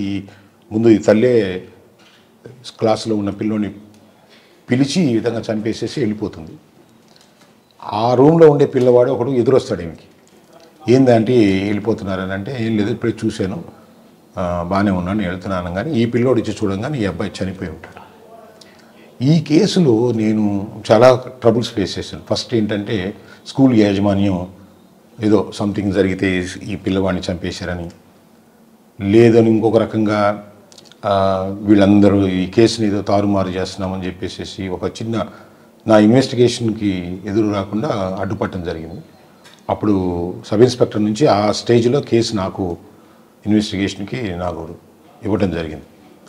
ఇచ్చినప్పుడు ఈ కేసులో వాస్తవాలు అంటే ఇవన్నీ తెలుసుకున్న తర్వాత నేను ఇన్వెస్టిగేషన్ ముందే చెప్పేశాను. ఫస్ట్లో అబ్బాయి చనిపోయినప్పుడు ఈ ఇంట్రాగేషన్కి తీసుకురావడానికి ఆడ మనిషి అయింది, హార్డ్ ఇంట్రాగేషన్ కూడా ఇబ్బంది అయింది. అయినా కానీ అప్పుడు ఎస్పీ గారికి పర్మిషన్ తీసుకొని ఖచ్చితంగా కొంచెం గట్టిగా కౌన్సిలింగ్ చేస్తే కానీ ఫ్యాక్ట్స్ రాకున్నప్పుడు ఇప్పుడు నేను ఏ విషయాలైతే ముందు మీకు చెప్పానో ఆ విషయాలన్నీ చెప్పి ఇలా వాడిని నా పారమర్ని చంపడానికి నా కొడుకు చంపేస్తానని చెప్పాడు కాబట్టి వాడు పెద్ద అయితే నన్ను చంపుతాడు లేకపోతే నేను చంపుతాడంటే మేమిద్దరం బతకాలంటే వీడిని చంపాలని సొంత కొడుకుని చంపాల్సి వచ్చిందని నా దగ్గర అడ్మిట్ అవ్వడం జరిగింది. కేసు కూడా అది పోయింది. కానీ ఆ కేసులో సర్టిఫికేట్లు కానీ ఆ కేసులో కొంత నాకు ఏది కూడా సహకారం, నా హార్ట్ అటాక్ అని ఒక సర్టిఫికేట్ వచ్చింది. అట్లాగే ఫారెన్సిక్స్ ల్యాబొరేటరీలో కూడా సైనైడ్ ట్రేసెస్ దొరకలేదని చెప్పింది. అదృష్టవశాత్తు ప్రిలిమినరీ సర్టిఫికేట్లో ఈ సైనైడ్ సిమ్టమ్స్ అనేవి దాంట్లో నోట్ చేశారు అప్పుడు డాక్టర్. కాకపోతే మనకి ఫారెన్సిక్స్ ఎఫ్ఎస్ఎల్ రిపోర్ట్ రాలేదు, ప్లస్ పిఎం రిపోర్ట్ కూడా మనకు అనుకూలంగా రాలేదు. ఢిల్లీలో ఒక ఇట్లాంటి శాంపిల్ కేసుని ఒకటి తెప్పించుకొని సో దాంట్లో ఇన్వెస్టిగేషన్ ఎట్లా జరిగింది, సేమ్ సైనైడ్ డెత్ని దాన్ని ఎలా ఛార్జ్షీట్ తీసుకెళ్లారో అవి కొంచెం స్టడీ చేసి కొంచెం పకడ్బందీగా దీంట్లో ఛార్జ్షీట్ వేసి ఇది ఈ తల్లిని అరెస్ట్ చేసిన తర్వాత ఈ ఛార్జ్షీట్ వేయటం జరిగింది. కొంచెం కష్టపడి ప్రాసిక్యూషన్ కొంచెం గట్టిగా నిలబడ్డాం. ఆ కేసులో తల్లికి యావజ్జీవ కారాగార శిక్ష పడింది. ఇప్పుడు ఆ తల్లి నెల్లూరు జైల్లో శిక్ష పడుతూ ఉంది. ఆ కేసు నాకు చాలా ప్రౌడ్గా అనిపించింది. అంటే ఇన్వెస్టిగేషన్లో అన్నీ కూడా అంగులు నాకు రాకపోయినా సో నేను దాన్ని ప్రూవ్ చేయాలి. మీకు ఎందుకంటే అనుమానం వచ్చేది లాస్ట్ సీన్ కదా. ఇప్పుడు ఇప్పుడు ఆ స్కూల్కి వచ్చింది, నేను కొడుకుని చూడాలంది. క్లాస్ రూమ్స్లో ఉన్నారు పిల్లోళ్ళు. క్లాస్ రూమ్లో ఉన్న పిల్లోని తీసుకొచ్చి వాడు ఏ రూమ్లో ఉన్నాడో ఆ రూమ్కి తీసుకొచ్చింది. ఆ మాట్లాడేటప్పుడు అందరూ చూశారు. ఆమె వెళ్ళిపోగానే వాడు డెడ్ బాడీ ఉంది. సో ఈ మధ్యలో విత్ ఇన్ నో టైం ఏం జరిగింది అనే దాని మీద అనుమానం ఆటోమేటిక్గా వస్తుంది. సార్ మీరు చెప్తున్నట్లుగా ఇందులో పిఎంఏ రిపోర్ట్ మీకు సపోర్ట్ చేయలేదు, ఎఫ్ఎస్ఎల్ రిపోర్ట్ సపోర్ట్ చేయలేదు అంటే ఇది మ్యానిపులేటెడ్ అయింది అక్కడ. కొన్నిసార్లు సైనైడ్ సంబంధించినవి నేను తర్వాత డాక్టర్లతో మాట్లాడితే అది ప్రిజర్వేషన్లో ఎక్కడైనా ప్రాబ్లం ఉన్నా, ఇది విసరా ప్రిజర్వేషన్లో ఎక్కడైనా ప్రాబ్లం ఉన్నా దాన్ని సరిగా ప్రిజర్వ్ చేయకపోయినా కానీ సైనైడ్ అనేది ఆ ట్రేసెస్ కొంచెం ఇబ్బందికరంగా ఉంటాయి, అవి ఖచ్చితంగా 100% రావు అని ఒకసారి చెప్పడం జరిగింది. సో 9 జస్ట్ ఒక 14 years బాయ్ చనిపోయే విధానంలో సో వాళ్ళు కూడా చావుకి సరైన కారణం అయితే ఎట్లయితే ఎఫ్ఎస్ఎల్ రిపోర్ట్ సపోర్ట్ చేయలేదో సో జనరల్గా వాళ్ళు ఇది మేబీ హార్ట్ అటాక్ అని ఇవ్వడం జరిగింది. ఓకే. కానీ ప్రిలిమినరీ సర్టిఫికేట్లో మనకు కొన్ని ఉంటాయి, బ్లూయిష్ ఫింగర్ అవ్వటము, తర్వాత క్రిటికల్ హెమరేజెస్ ఉండటము, కొన్ని కొరోసివ్ ఎఫెక్ట్ ఆఫ్ థ్రోట్, ఇవన్నీ కూడా పాయిజన్ సిమ్టమ్స్ అనేవి అవి ప్రిలిమినరీ సర్టిఫికేట్లో నోట్ అయినాయి. దాన్ని బేస్ చేసుకొని ఇది ఇట్లా ట్రేసెస్ ప్రిజర్వేషన్ సరిగా లేకపోతే ఉంటాయని చెప్తూ ప్లస్ అడ్మినిస్ట్రింగ్ పాయిజన్ దట్టు సడన్గా అబ్బాయి క్లాస్ రూమ్లోంచి తల్లి దగ్గరికి రావటం, వెంటనే అతను చనిపోవడంతో కోర్టు కూడా మనం ప్రూవ్ సార్ అందులో తల్లికి మీరు తీసుకొచ్చి అరెస్ట్ చేశారు, కానీ ఆమెకు ప్రొవోక్ చేసిన ఆయన కూడా అరెస్ట్ చేశాను. ఆయనకు వచ్చేది కన్విక్షన్ వచ్చేది అతను రాలా కన్విక్షన్, అంటే లింకులో ఎక్కడ మిస్ మిస్ అంటే ఓకే సార్. మీరు డిఎస్పీ ఉన్న తర్వాత టంగుటూరులో ఒక డబుల్ మర్డర్ కానీ లేదా చెన్నై నుంచి కెనడా వాళ్ళకి చంపిన తర్వాత వస్తున్న బంగారు పట్టుకోసం కేసు కానీ, ఈ రెండిట్లో మీ ఇన్వెస్టిగేషన్ చెప్పండి. ఎప్పుడు కూడా లైఫ్లో కొన్ని కొన్ని గుర్తుపెట్టుకునే కేసులు ఉంటాయండి ఏ పోలీస్ ఆఫీసర్కైనా. ఇప్పుడు నేను ఎట్లాగైతే అక్షయ గోల్డ్ కేసు ఇన్వెస్టిగేషన్ కానీ, ఇట్లా రిసోర్స్ మనీ పవర్ కేసు కానీ, ఇలాగే సత్యం రామలింగరాజు కేసులో నేను ఒక పార్ట్ అవటం కానీ, అట్లాగే మీరు ఏదైతే మీరు చెప్పారో అవి కూడా చాలా ప్రౌడ్ కేసెస్ అండి. అది ఎలాగంటే ఇప్పుడు ఈ టంగుటూరు డబుల్ మర్డర్ కేసు అనేది అంత చాలా ఇంపార్టెంట్ కేసు అండి. అది తల్లిని కూతుర్ని సడన్గా 7 గంటల ఆ ప్రాంతంలో ఎవరు ఎంటర్ అయిపోయారు, డోర్ నాక్ చేసేసారు, ఇద్దరిని థ్రోట్ కట్ చేసేసారు, స్టాప్స్ అయిపోయినాయి, తీసుకెళ్ళిపోయారు, గోల్డ్ వెళ్ళిపోయి. ఈ కేసు చాలా సెన్సేషనల్ అయిపోయింది, చాలా ప్రెస్టీజియస్ కేసు అయిపోయింది, చాలా ప్రెషర్ కూడా పడింది పోలీస్ అందరం. మల్లికా గర్గ్ గారు ఉన్నారు అప్పుడు ఎస్పీగా. సో ఆ కేసు ఇన్వెస్టిగేషన్లో మేము సైంటిఫికల్గా చాలా టీములు పెట్టుకున్నాము. చేసినప్పుడు అంటే ఇప్పుడు అది ఆల్రెడీ ట్రైల్లో ఉంది కాబట్టి దాని ఇన్ డీటెయిల్స్ మనం ఇంటర్వ్యూలో చెప్పడం కంటే, సో ఓవరాల్గా ఆ కేసులో ఒక కాల్ డేటా అనలైజేషన్లో సంబంధించి కొంత పురోగతి సాధించి లాస్ట్కి చాలా కష్టపడి దాంట్లో ఒక సస్పెక్ట్స్ని ముందు ట్రేస్ చేసాము. ఆ సస్పెక్ట్స్ని ట్రేస్ చేసినప్పుడు ఆ ఇద్దరు కూడా ఈ క్రైమ్ బ్యాక్గ్రౌండ్ ఎక్స్పోజ్ అయింది మాకు. సో వాళ్ళ మూమెంట్ అక్కడ ఎప్పుడైతే ఉందని అనుకున్నారో మేము వాళ్ళని తీసుకొచ్చి కొంచెం హార్డ్ ఇంట్రాగేషన్ చేయడం జరిగినప్పుడు ఈ కేసుతో పాటు ఇంకా 2 రాబరీ కేసులు మరియు చీమకుర్తిలో ఎప్పుడో 2018లో ఒక భార్యాభర్తల్ని చంపేసి తీసుకెళ్లిన కేసు కూడా, అంటే దాదాపు 4 సంవత్సరాల క్రితం ఇంకొక డబుల్ మర్డర్ కేసు కూడా వీళ్ళు అడ్మిట్ అవ్వడం జరిగింది. సో ఈ కేసు ఎప్పుడైనా కానీ ఈ కేసు నాకు చాలా తృప్తినిచ్చిన కేసు. బట్ నేను ఒక్కడిని చెప్పను కానీ నా కింద చాలా టీం ఉంది. నేను దాంట్లో ఇన్వెస్టిగేషన్ ఆఫీసర్ని. నా కింద ఉండేవన్నీ అన్ని టీములు సహకారము ప్లస్ ఇన్స్పెక్టర్లు, ఎస్ఐలు అందరూ కలిసి ఈ కేసుని సాధించడంలో నాకు కూడా గట్టిగా సపోర్ట్ చేయడం జరిగింది. ఈ కేసు నాకు ఎప్పుడు కూడా ఒక ప్రౌడ్ ఫీలింగ్ ఇస్తుంది. ఎందుకంటే వాళ్ళు చంపారు వాళ్ళు. ఇది అంతకుముందు వీళ్ళకు ఒక గోల్డ్ షాప్ ఉంది. ఆ గోల్డ్ షాప్కి వస్తూ పోతూ ఉండేటప్పుడు వీళ్ళ దగ్గర ఉండేవాళ్ళు. ఒకరిది జరుగుమల్లి, ఇంకొకరిది కందుకూరు. క్యాజువల్గా ఈ షాప్కి వస్తూ ఉంటారు. తర్వాత వాళ్ళకి ఏదో అవసరమయ్యి ఈ మడ్డలు జరగకముందే ఈ షాప్కు బంగారం ఒక జాకీ వేసి వెనక ఈ బంగారు షాప్ని కొంత లూటీ చేయడం జరిగింది. సో ఆ తర్వాత ఆ కేసు అలాగే పెండింగ్ ఉండింది. ఆ కేసు కూడా డిటెక్ట్ కాలేదు. అది నా ముందు డిఎస్పీ ఇన్వెస్టిగేషన్లో ఉండింది. ఆయన ట్రాన్స్ఫర్ అయిన తర్వాత నా చేతికి వచ్చింది. వీళ్ళకి ఫెమిలియారిటీ ఏంటంటే ఇతను ఒక రెగ్యులర్గా గోల్డ్ షాప్లో అప్పుడు ఆ బంగారం జరిగింది కాబట్టి వీళ్ళ ఇంట్లో ఎక్కువ గోల్డ్ ఉంటుంది అని ఇతని మీద అంతకుముందు నిఘా పెట్టి ఎన్ని గంటలకు ఇతను వెళ్తాడు, ఎన్ని గంటలకు బయటకు వస్తాడు అనేది అంతకుముందు ఆ గోల్డ్ షాప్ దొంగతనం చేసినప్పుడు ఇతను మీద నిఘా పెట్టుకొని ఒక రెక్కీ చేస్తున్నారు. సో అగైన్ మళ్ళా ఇంకొక నేరం చేయాలని వీళ్ళు డిసైడ్ అయినప్పుడు వీళ్ళే ఇద్దరే. సో వీళ్ళు అది ఎప్పుడైతే వాళ్ళు డిసైడ్ అయ్యారో ఈ ఫ్యామిలీనే వాళ్ళు మళ్ళీ టార్గెట్ చేసుకున్నారు. అంతకుముందు రెక్కీ చేస్తున్నారు కాబట్టి వీటి టైమింగ్స్ తెలుసు. ఏ టైమింగ్లో ఇంట్లో ఉంటాడు, ఏ టైమింగ్లో బయట ఉంటాడు, ఆ టైమింగ్లో ఇంట్లో ఉంటారనేది రెక్కీ ఆల్రెడీ చేస్తున్నారు కాబట్టి ఆ 7 గంటల టైం తర్వాత 8:30కి ఇంటికి వస్తాడు అతను. ఆ టైమింగ్ కూడా తెలుసు వాళ్ళకి. ఒక మనిషిని ఇక్కడ వాచ్ పెట్టేసేసి అక్కడ లోపలికి ఎంటర్ అయ్యి చంపేయటం జరిగింది. అది ఇద్దరు నుంచి తల్లి కూతురు చెప్పారండి. ఫస్ట్ అడ్డుకుందాం ఉన్నారు. యాక్చువల్లీ ఇప్పుడు అడ్డుకోవటం కాదు, తలుపు తీయంగానే వాళ్ళ ఒంటి మీద గోల్డ్ అయ్యి ఉన్నాయి కదా, అవి తీసుకెళ్ళాలనేది వాళ్ళ మెయిన్ ఉద్దేశం. కొంచెం ఆ అమ్మాయి ఎక్కువ పెనుగులాడింది. ఆ అరుపులకి కేకలకి బయట వాళ్ళు ఎవరన్నా వస్తారేమోనని చెప్పేసి స్టాఫ్స్ ఎక్కువ కూడా అంటే కింద అందరూ మనుషులు ఉండే టైం అది. సో వాళ్ళు వెళ్ళేది కూడా ఎవరో తెలిసి గుర్తుపట్టలేదు కానీ వాళ్ళు కింద ఉండేవాళ్ళు కూడా చెప్తున్నారు, ఎవరు ఇద్దరు వెళ్ళారు, వాళ్ళు ఎవరో తెలిసిన వాళ్ళు కావాలంత ధైర్యంగా వెళ్తున్నారు అనేది చెప్తున్నారు తప్ప వాళ్ళ మొహాలు మేము గుర్తుపట్టలేమని చెప్తారు. బట్ 7:30 మధ్యలో చేశారు. కేసు అరెస్ట్ అరెస్ట్ చేశారు, అంతా రికవరీ చేశాము. ఈ బంగారం రికవరీ షాపులో బంగారం కేసు డిటెక్ట్ అయింది. ప్లస్ ఆ మర్డర్ కేసు ఏదైతే చేశారో ఆ మర్డర్ కేసు, ఇంతకుముందు 2 డకాయిటీ కేసులు చేమకుర్తిలో చేశారు వాళ్ళు. చేమకుర్తిలో కూడా ఒక ఆమె తలబగలు కొట్టి ఒక బట్టల షాపులో ఆమెని అది చేశారు. ఇంకొకరు కూడా ఇంకొక కేసు కూడా ఇట్లాగే తలబగలు కొట్టి ఒక లేడీని, ఓల్డ్ లేడీని అటాక్ చేసి అప్పుడు తీసుకెళ్లారు. తర్వాత చేమకుర్తిలో కూడా 2 మర్డర్లు, అంటే భార్య భర్తని చంపేశారు.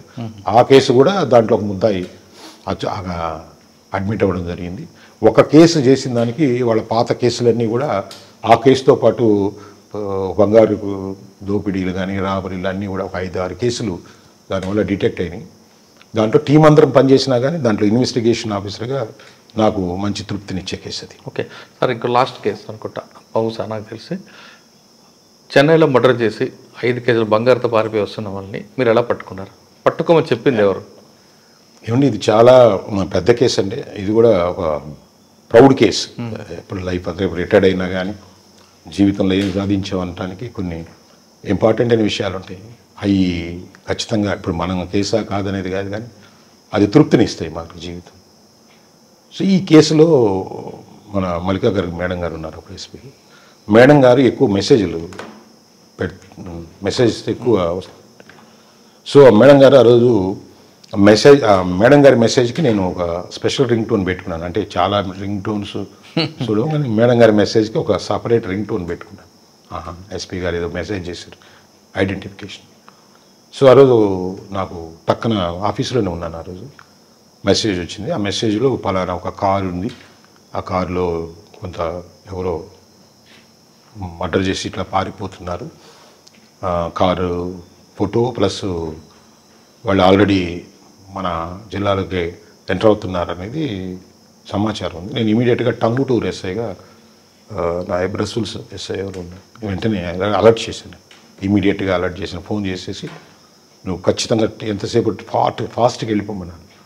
నేను కూడా అక్కడికి వస్తున్నాను, వెళ్ళిపోమన్నాను. నేను ఆల్రెడీ బయలుదేరాను. నేను దారిలో ఉండగానే ఆ కారు సైట్ అవ్వడం జరిగింది. సార్ కారు సైట్ అన్నారు. నేను నో టైం నేను వచ్చేస్తున్నానన్నా, జాగ్రత్తగా అన్నీ లాక్ చేసి ఒకవేళ కొట్టి పారిపోతారేమో, ఆ ఛాన్స్ కూడా ఎవరికి ఇవ్వద్దని చెప్పాను. సో లక్కీగా వాటిని పట్టుకోవటం జరిగింది. ఇమీడియట్గా నేను 2 నిమిషాలు ఆడికి చేరిపోయాను. బండిని తీసుకొచ్చి వాళ్ళు ఎవరిని దిగనీయకుండా పట్టుకున్నాం. సో మొత్తం వాళ్ళ గోల్డ్ అంతా కూడా బండిలోనే ఉంది. 5 కేజీలు బ్యాగుల్లో ఎన్ని పెట్టుకుని చాలా గోల్డ్ ఉంది దాంట్లో. క్లోజ్ చేసాము. వాళ్ళ భాష నాకు అర్థం కావట్లేదు. సో ఇమీడియట్గా మేడం గారికి చెప్పాను, ఇట్లా బండి దొరికిపోయింది అని ఫోన్ చేసి చెప్తే, ఆ ఫోన్లోనే మేడం వాళ్ళతోటి మాట్లాడిచ్చు. వాళ్ళకంటే వాళ్ళ భాష మేడం అంటే కొంచెం హిందీ వచ్చు కాబట్టి హిందీలో మాట్లాడింది మేడం. సో ఇండైరెక్ట్గా మేడంకి దొరికిపోయారనేది ఆ మేడం గారు కూడా చెన్నై వాళ్ళకి ఇన్ఫర్మేషన్ ఇచ్చుంటు. ఆ తర్వాత ఈ బంగారం మళ్ళీ ఇంపార్టెంట్. ఈ బంగారం 1 గ్రాము పోయినా కానీ ఇబ్బంది అవుతుంది. అది గోల్డ్ అంతా దాంట్లో ఉంది కాబట్టి ఆ బండిని అసలు ఎవరిని టచ్ చేయనీయకుండా స్ట్రైట్గా నేనే ఆ బండిని తీసుకెళ్ళి టంగుటూరు పోలీస్ స్టేషన్లో పెట్టి నా సమక్షంలోనే మొత్తం బంగారం అంతా సేఫ్ గార్డ్ చేసుకొని చెన్నై పోలీసులు వచ్చేదాకా నేనే కాపలా కాసుకున్నాను. యాక్చువల్గా ఒక చిన్న ఇది జరిగినా కూడా మనం చేసిన ఎఫర్ట్ కానీ మనం చేసిన కష్టం కానీ ఎంత కూడా మసక బారిపోద్దని, అంటే నేనేం ఆ కింద అధికారులను అనుమానిస్తున్నామనో లేదా పక్క వాళ్ళని అనుమానిస్తున్నామని కాదు, ఒక సమూహం కదా డిపార్ట్మెంట్లో ఏ చిన్న పొరపాటు జరిగినా మాట వస్తుందని చెప్పేసి నేను కూర్చొని వాళ్ళ చెన్నై పోలీసులకి దగ్గరుండి పిన్ టు పిన్ అన్నీ అప్పచెప్పి వాళ్ళ ఆ రోజు చెన్నై పోలీసులు పొగడతలు కానీ వాళ్ళ చాలా హ్యాపీ అయింది. వాళ్ళు పదే వాళ్ళు కూడా చాలా హ్యాపీ ఫీల్ అయ్యారు. అది చెన్నై కేసు అయినా కానీ ఫాస్ట్గా రియాక్ట్ అయ్యి మా ఎస్పీ గారు టక్కన మెసేజ్ పెట్టడం, ఇమీడియట్గా నేను అదే ఆ రింగ్ టోనే, దాదాపు రింగ్ టోనే, ఒక ఫోన్ కాకుండా జస్ట్ ఒక మెసేజ్తోనే రియాక్ట్ అవ్వటం. అంటే నేను ఆ రింగ్ టోన్ మేడంది సపరేట్గా పెట్టుకున్నాను కాబట్టి. రింగ్ టోన్ లేకపోతే అది గుంపులో అంటే అనేది కాదు, అది ఇప్పుడున్న మెమరీస్ కొన్ని ఉంటాయండి. ఒక రింగ్ టోన్ నేను మార్చి పెట్టుకోవడం మంచిదైంది అనిపించింది ఆ తర్వాత. మేడం ఏమన్నారండి? అప్రిషియేట్ చేశారండి. చెన్నై పోలీసులు అయితే ఇక హ్యాపీ, మామూలు కదా, ఫుల్లీ హ్యాపీ. వాళ్ళు కేసు వాళ్ళది కదా, టెన్షన్ వాళ్ళది. యాక్చువల్గా దాంట్లో అది ముందుగానే వాళ్ళ డ్రైవరును వాడు గుర్కా వాళ్ళు ఉంటారు అక్కడ, వీళ్ళు కర్ణాటక వాళ్ళు ఏదో బిడ్డలు అక్కడ ఉంటే పోయారు. వీళ్ళు గౌడ్ షాప్ ఏదో వీళ్ళకు ఉంది, టెంపరీగా వాళ్ళు లాక్ చేసుకొని పోయారు. వీళ్ళు పలానా తేదీ వస్తామన్నప్పుడు వీళ్ళు రాగానే వాళ్ళు ఎంటర్ అవ్వగానే ఇది ప్లాన్ చేసేసుకున్నట్టున్నారు. సో వీళ్ళు వెళ్ళి వాళ్ళు ఎయిర్పోర్ట్లో దిగగానే ఈ డ్రైవరే పోయి పిక్ చేసుకొని ఇంటికి తీసుకొచ్చి ఆల్రెడీ ప్లాన్ చేస్తున్నారు కాబట్టి వీళ్ళు లోపల పోగానే వీళ్ళని చంపేసేసి వీళ్ళ దగ్గర ఉండే లాకర్స్లో అవన్నీ తీసుకొని దోపిడీ చేసుకొని తాళం వేసుకొని రావడం జరిగింది.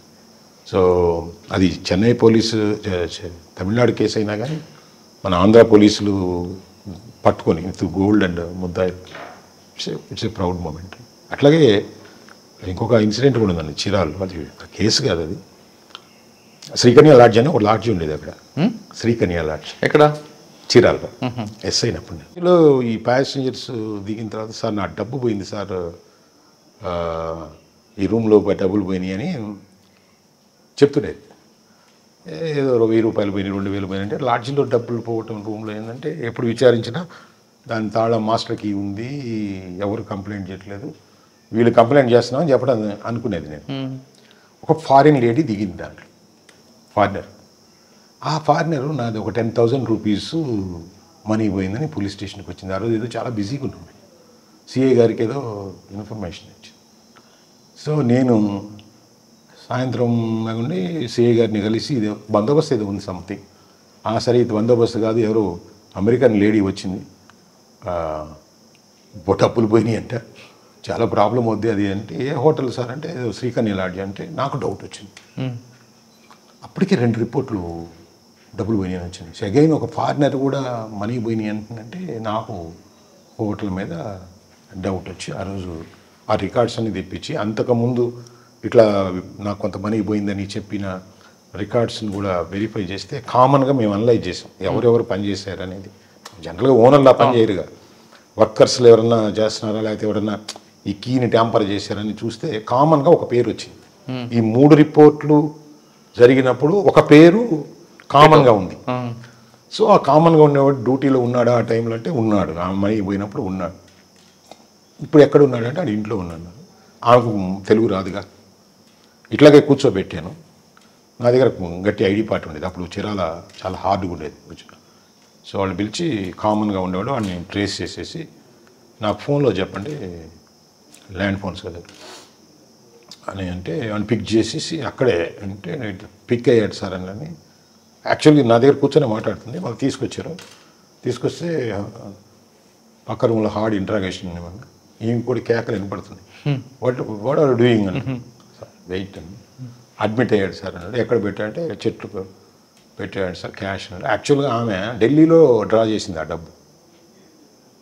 ఆమె సీల్స్ కూడా ఢిల్లీ సీల్స్ ఉంటాయి, ఆ 10,000 అట్లాగే ఉంటాయి బండిల్ మీద ఉన్న. అంటే సీల్ కూడా ఆమె ఢిల్లీలో డ్రా చేసింది చేంజ్. సో ఇమీడియట్గా పట్టుకురమ్మన్నాను, పోయి తీసుకొచ్చేసి ఆ క్యాష్ టేబుల్ మీద పెట్టాను. ఆమె అది చూసిన తర్వాత సీల్ ఉంది కదా, ఆమె డ్రా చేసుకున్న ఢిల్లీ సీల్, ఆమె రియాక్షన్ అంటే ఎట్లా అంటే ఈ టీం చేసిందంటే ఓ గ్రేట్ టీం అని మా అందరికీ హగ్గులు ఇచ్చి కిస్సు పెట్టి ఒక 20 సార్లు అని ఉంటుంది. It's not possible in America.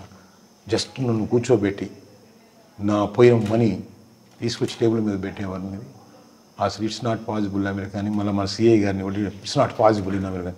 It's not possible in America అనే మాట ఎక్కువ కిక్నిచ్చింది అప్పుడు ఆ పోలీస్ ఆఫీసర్గా. It's not possible in America అని ఆమె ఎగ్జైట్ అయ్యి, ఆమె తర్వాత అమెరికాకి వెళ్ళినప్పుడు కూడా ల్యాండ్ ఫోన్స్ అప్పుడు ఆమె చాలా ఫ్రీక్వెంట్గా ఫోన్ చేస్తుండేది మనకి. సో ప్రొఫెషనల్గా అది కొంచెం చాలా హ్యాపీగా హై అనిపిస్తుంది. సరే, ప్రొఫెషనల్ వచ్చిన వాళ్ళకి మీరు ఇచ్చే మెసేజ్ ఏంటండి? సో జనరల్గా మేమైతే డెఫినెట్గా మేము యూనిఫామ్ని కొంచెం మా టైంలో నాకున్న ఎక్స్పీరియన్స్ అయితేనేమి, నేను యూనిఫామ్లో ఉన్నప్పుడు ఆఫీసర్ మాట్లాడే విధానం అయితేనేమి, మా టైంలో అప్పుడు బుల్లెట్ వేసుకొని తిరుగుతుండేది ఎస్ఐలు. సో ఈ ట్రాఫిక్లో ఉన్నప్పుడు ఇట్లా అద్దాలు పెట్టుకొని ఒక బండి చేత్తో పెట్టుకుంటే దానికి యాక్చువల్గా ఇన్స్పైర్ అయ్యాం. సో లైఫ్ అంటే ఇది కదా అని ఇంకొక జాబ్ నాకు ఉన్నప్పటికీ దీన్ని రాయడం జరిగింది. దీన్ని సాధించిన తర్వాత కొంతమంది పోలీస్ ఆఫీసర్కి వెళ్ళి నేను చెప్తే వై యూ చాయిస్ దిస్, నీకు ఆల్రెడీ పాత ఉద్యోగం ఉంది కదా, అదే కంటిన్యూ కమ్మన్నాను. లేదని ఒక ప్యాషన్తో దీంట్లో చేరిన తర్వాత ఒకటే చెప్తున్నాను, పైకి కనపడేంత సింపుల్గా ఉండదండి ఈ ఉద్యోగం. ఇక్కడ నిద్ర పోతుంది, ఫ్యామిలీ పోతుంది, బంధువులు పోతారు, ఫంక్షన్స్కి పోలేము. నీకు ఈరోజు సమస్య రేపు సమస్య వేరు వేరు అవుతుంది. ప్రతి సమస్య ట్యాకిల్ చేసుకోవడానికి ఇంటెలిజెన్స్ అవసరం ఉంటుంది, నాలెడ్జ్ అవసరం ఉంటుంది. రకరకాల ప్రజల్ని, రకరకాల మతాలను కానీ, కుల పరంగా కానీ, రాజకీయ పరంగా కానీ ఎంతో సమర్థవంతంగా మనం హ్యాండిల్ చేసుకోవాల్సి వస్తుంది. ఎన్నో పోగొట్టుకుంటే కానీ ఈ డిపార్ట్మెంట్లో నిలబడలేము. మామూలుగా ప్రశాంతంగా ఒక ఉద్యోగం చేసుకుని ఏదో హ్యాపీగా జీవించాలి, ఏదో మనం పిల్లలు హ్యాపీగా బతకాలనే వాళ్ళు మాత్రం ఖచ్చితంగా ఈ డిపార్ట్మెంట్ని చూజ్ చేసుకోకూడదు. 24 hours దీంట్లో వద్దన్న ప్రెషర్ ఉంటుంది. ఈ క్షణం మంచిగా ఉంటుంది, నెక్స్ట్ క్షణం మన చేతిలో ఉండదు. మన చుట్టుపక్కల జరిగే వాటన్నిటికీ కూడా మనమే బాధ్యత వహించాల్సి వస్తుంది. సో దానికి సంబంధించి hard work, skill work, mental fitness ఇవన్నిటితో పాటు కొన్ని సందర్భాల్లో మన చేయి కూడా కొన్ని దాటిపోయినప్పుడు మన బాధ్యత కూడా తీసుకోవాల్సి వస్తుంది. ఈ సెన్సిటివ్గా ఉండే వ్యక్తులు కానీ, కొంచెం రిలాక్స్గా ఉండి లైఫ్ మీద ఉండేవాళ్ళు ఈ ఉద్యోగాలు అయితే ఖచ్చితంగా తట్టుకోలేరు. ఈ ఉద్యోగం is very difficult and very tough. Police department అనేది 24/7 జాబ్ అంటున్నారు నాగరాజు గారు. కేవలం ఫ్యామిలీతో గడపడానికో, డబ్బులు సంపాదించడానికో అయితే ఈ డిపార్ట్మెంట్ రావద్దు. డెడికేట్గా పనిచేయాలనుకుంటే, అంటే నీతిగా, నిజాయితీగా, నిబద్ధగా పనిచేసిన మాత్రమే ఈ డిపార్ట్మెంట్ అంటే అంటున్నారు నాగరాజు గారు. ఇక్కడికి వచ్చిన తర్వాత పబ్లిక్ సర్వీస్ చేస్తున్న క్రమంలో మన వ్యక్తిగత విషయాలు, మన కుటుంబ విషయాలు కూడా కొన్ని కోల్పోతాం. కాబట్టి వాటన్నిటికీ ముందే ప్రిపేర్ అయ్యండి, లేనప్పుడు ఈ డిపార్ట్మెంట్ చూస్ చేసుకోవద్దంటూ నాగరాజు గారు చెప్తున్నారు. ఇది నాగరాజు గారితో ఎక్స్క్లూజివ్ ఇంటర్వ్యూ. వచ్చే వారం మరో గెస్ట్తో మళ్ళీ కలుద్దాం. అంతవరకు నమస్తే. Thank you sir. Thank you very much.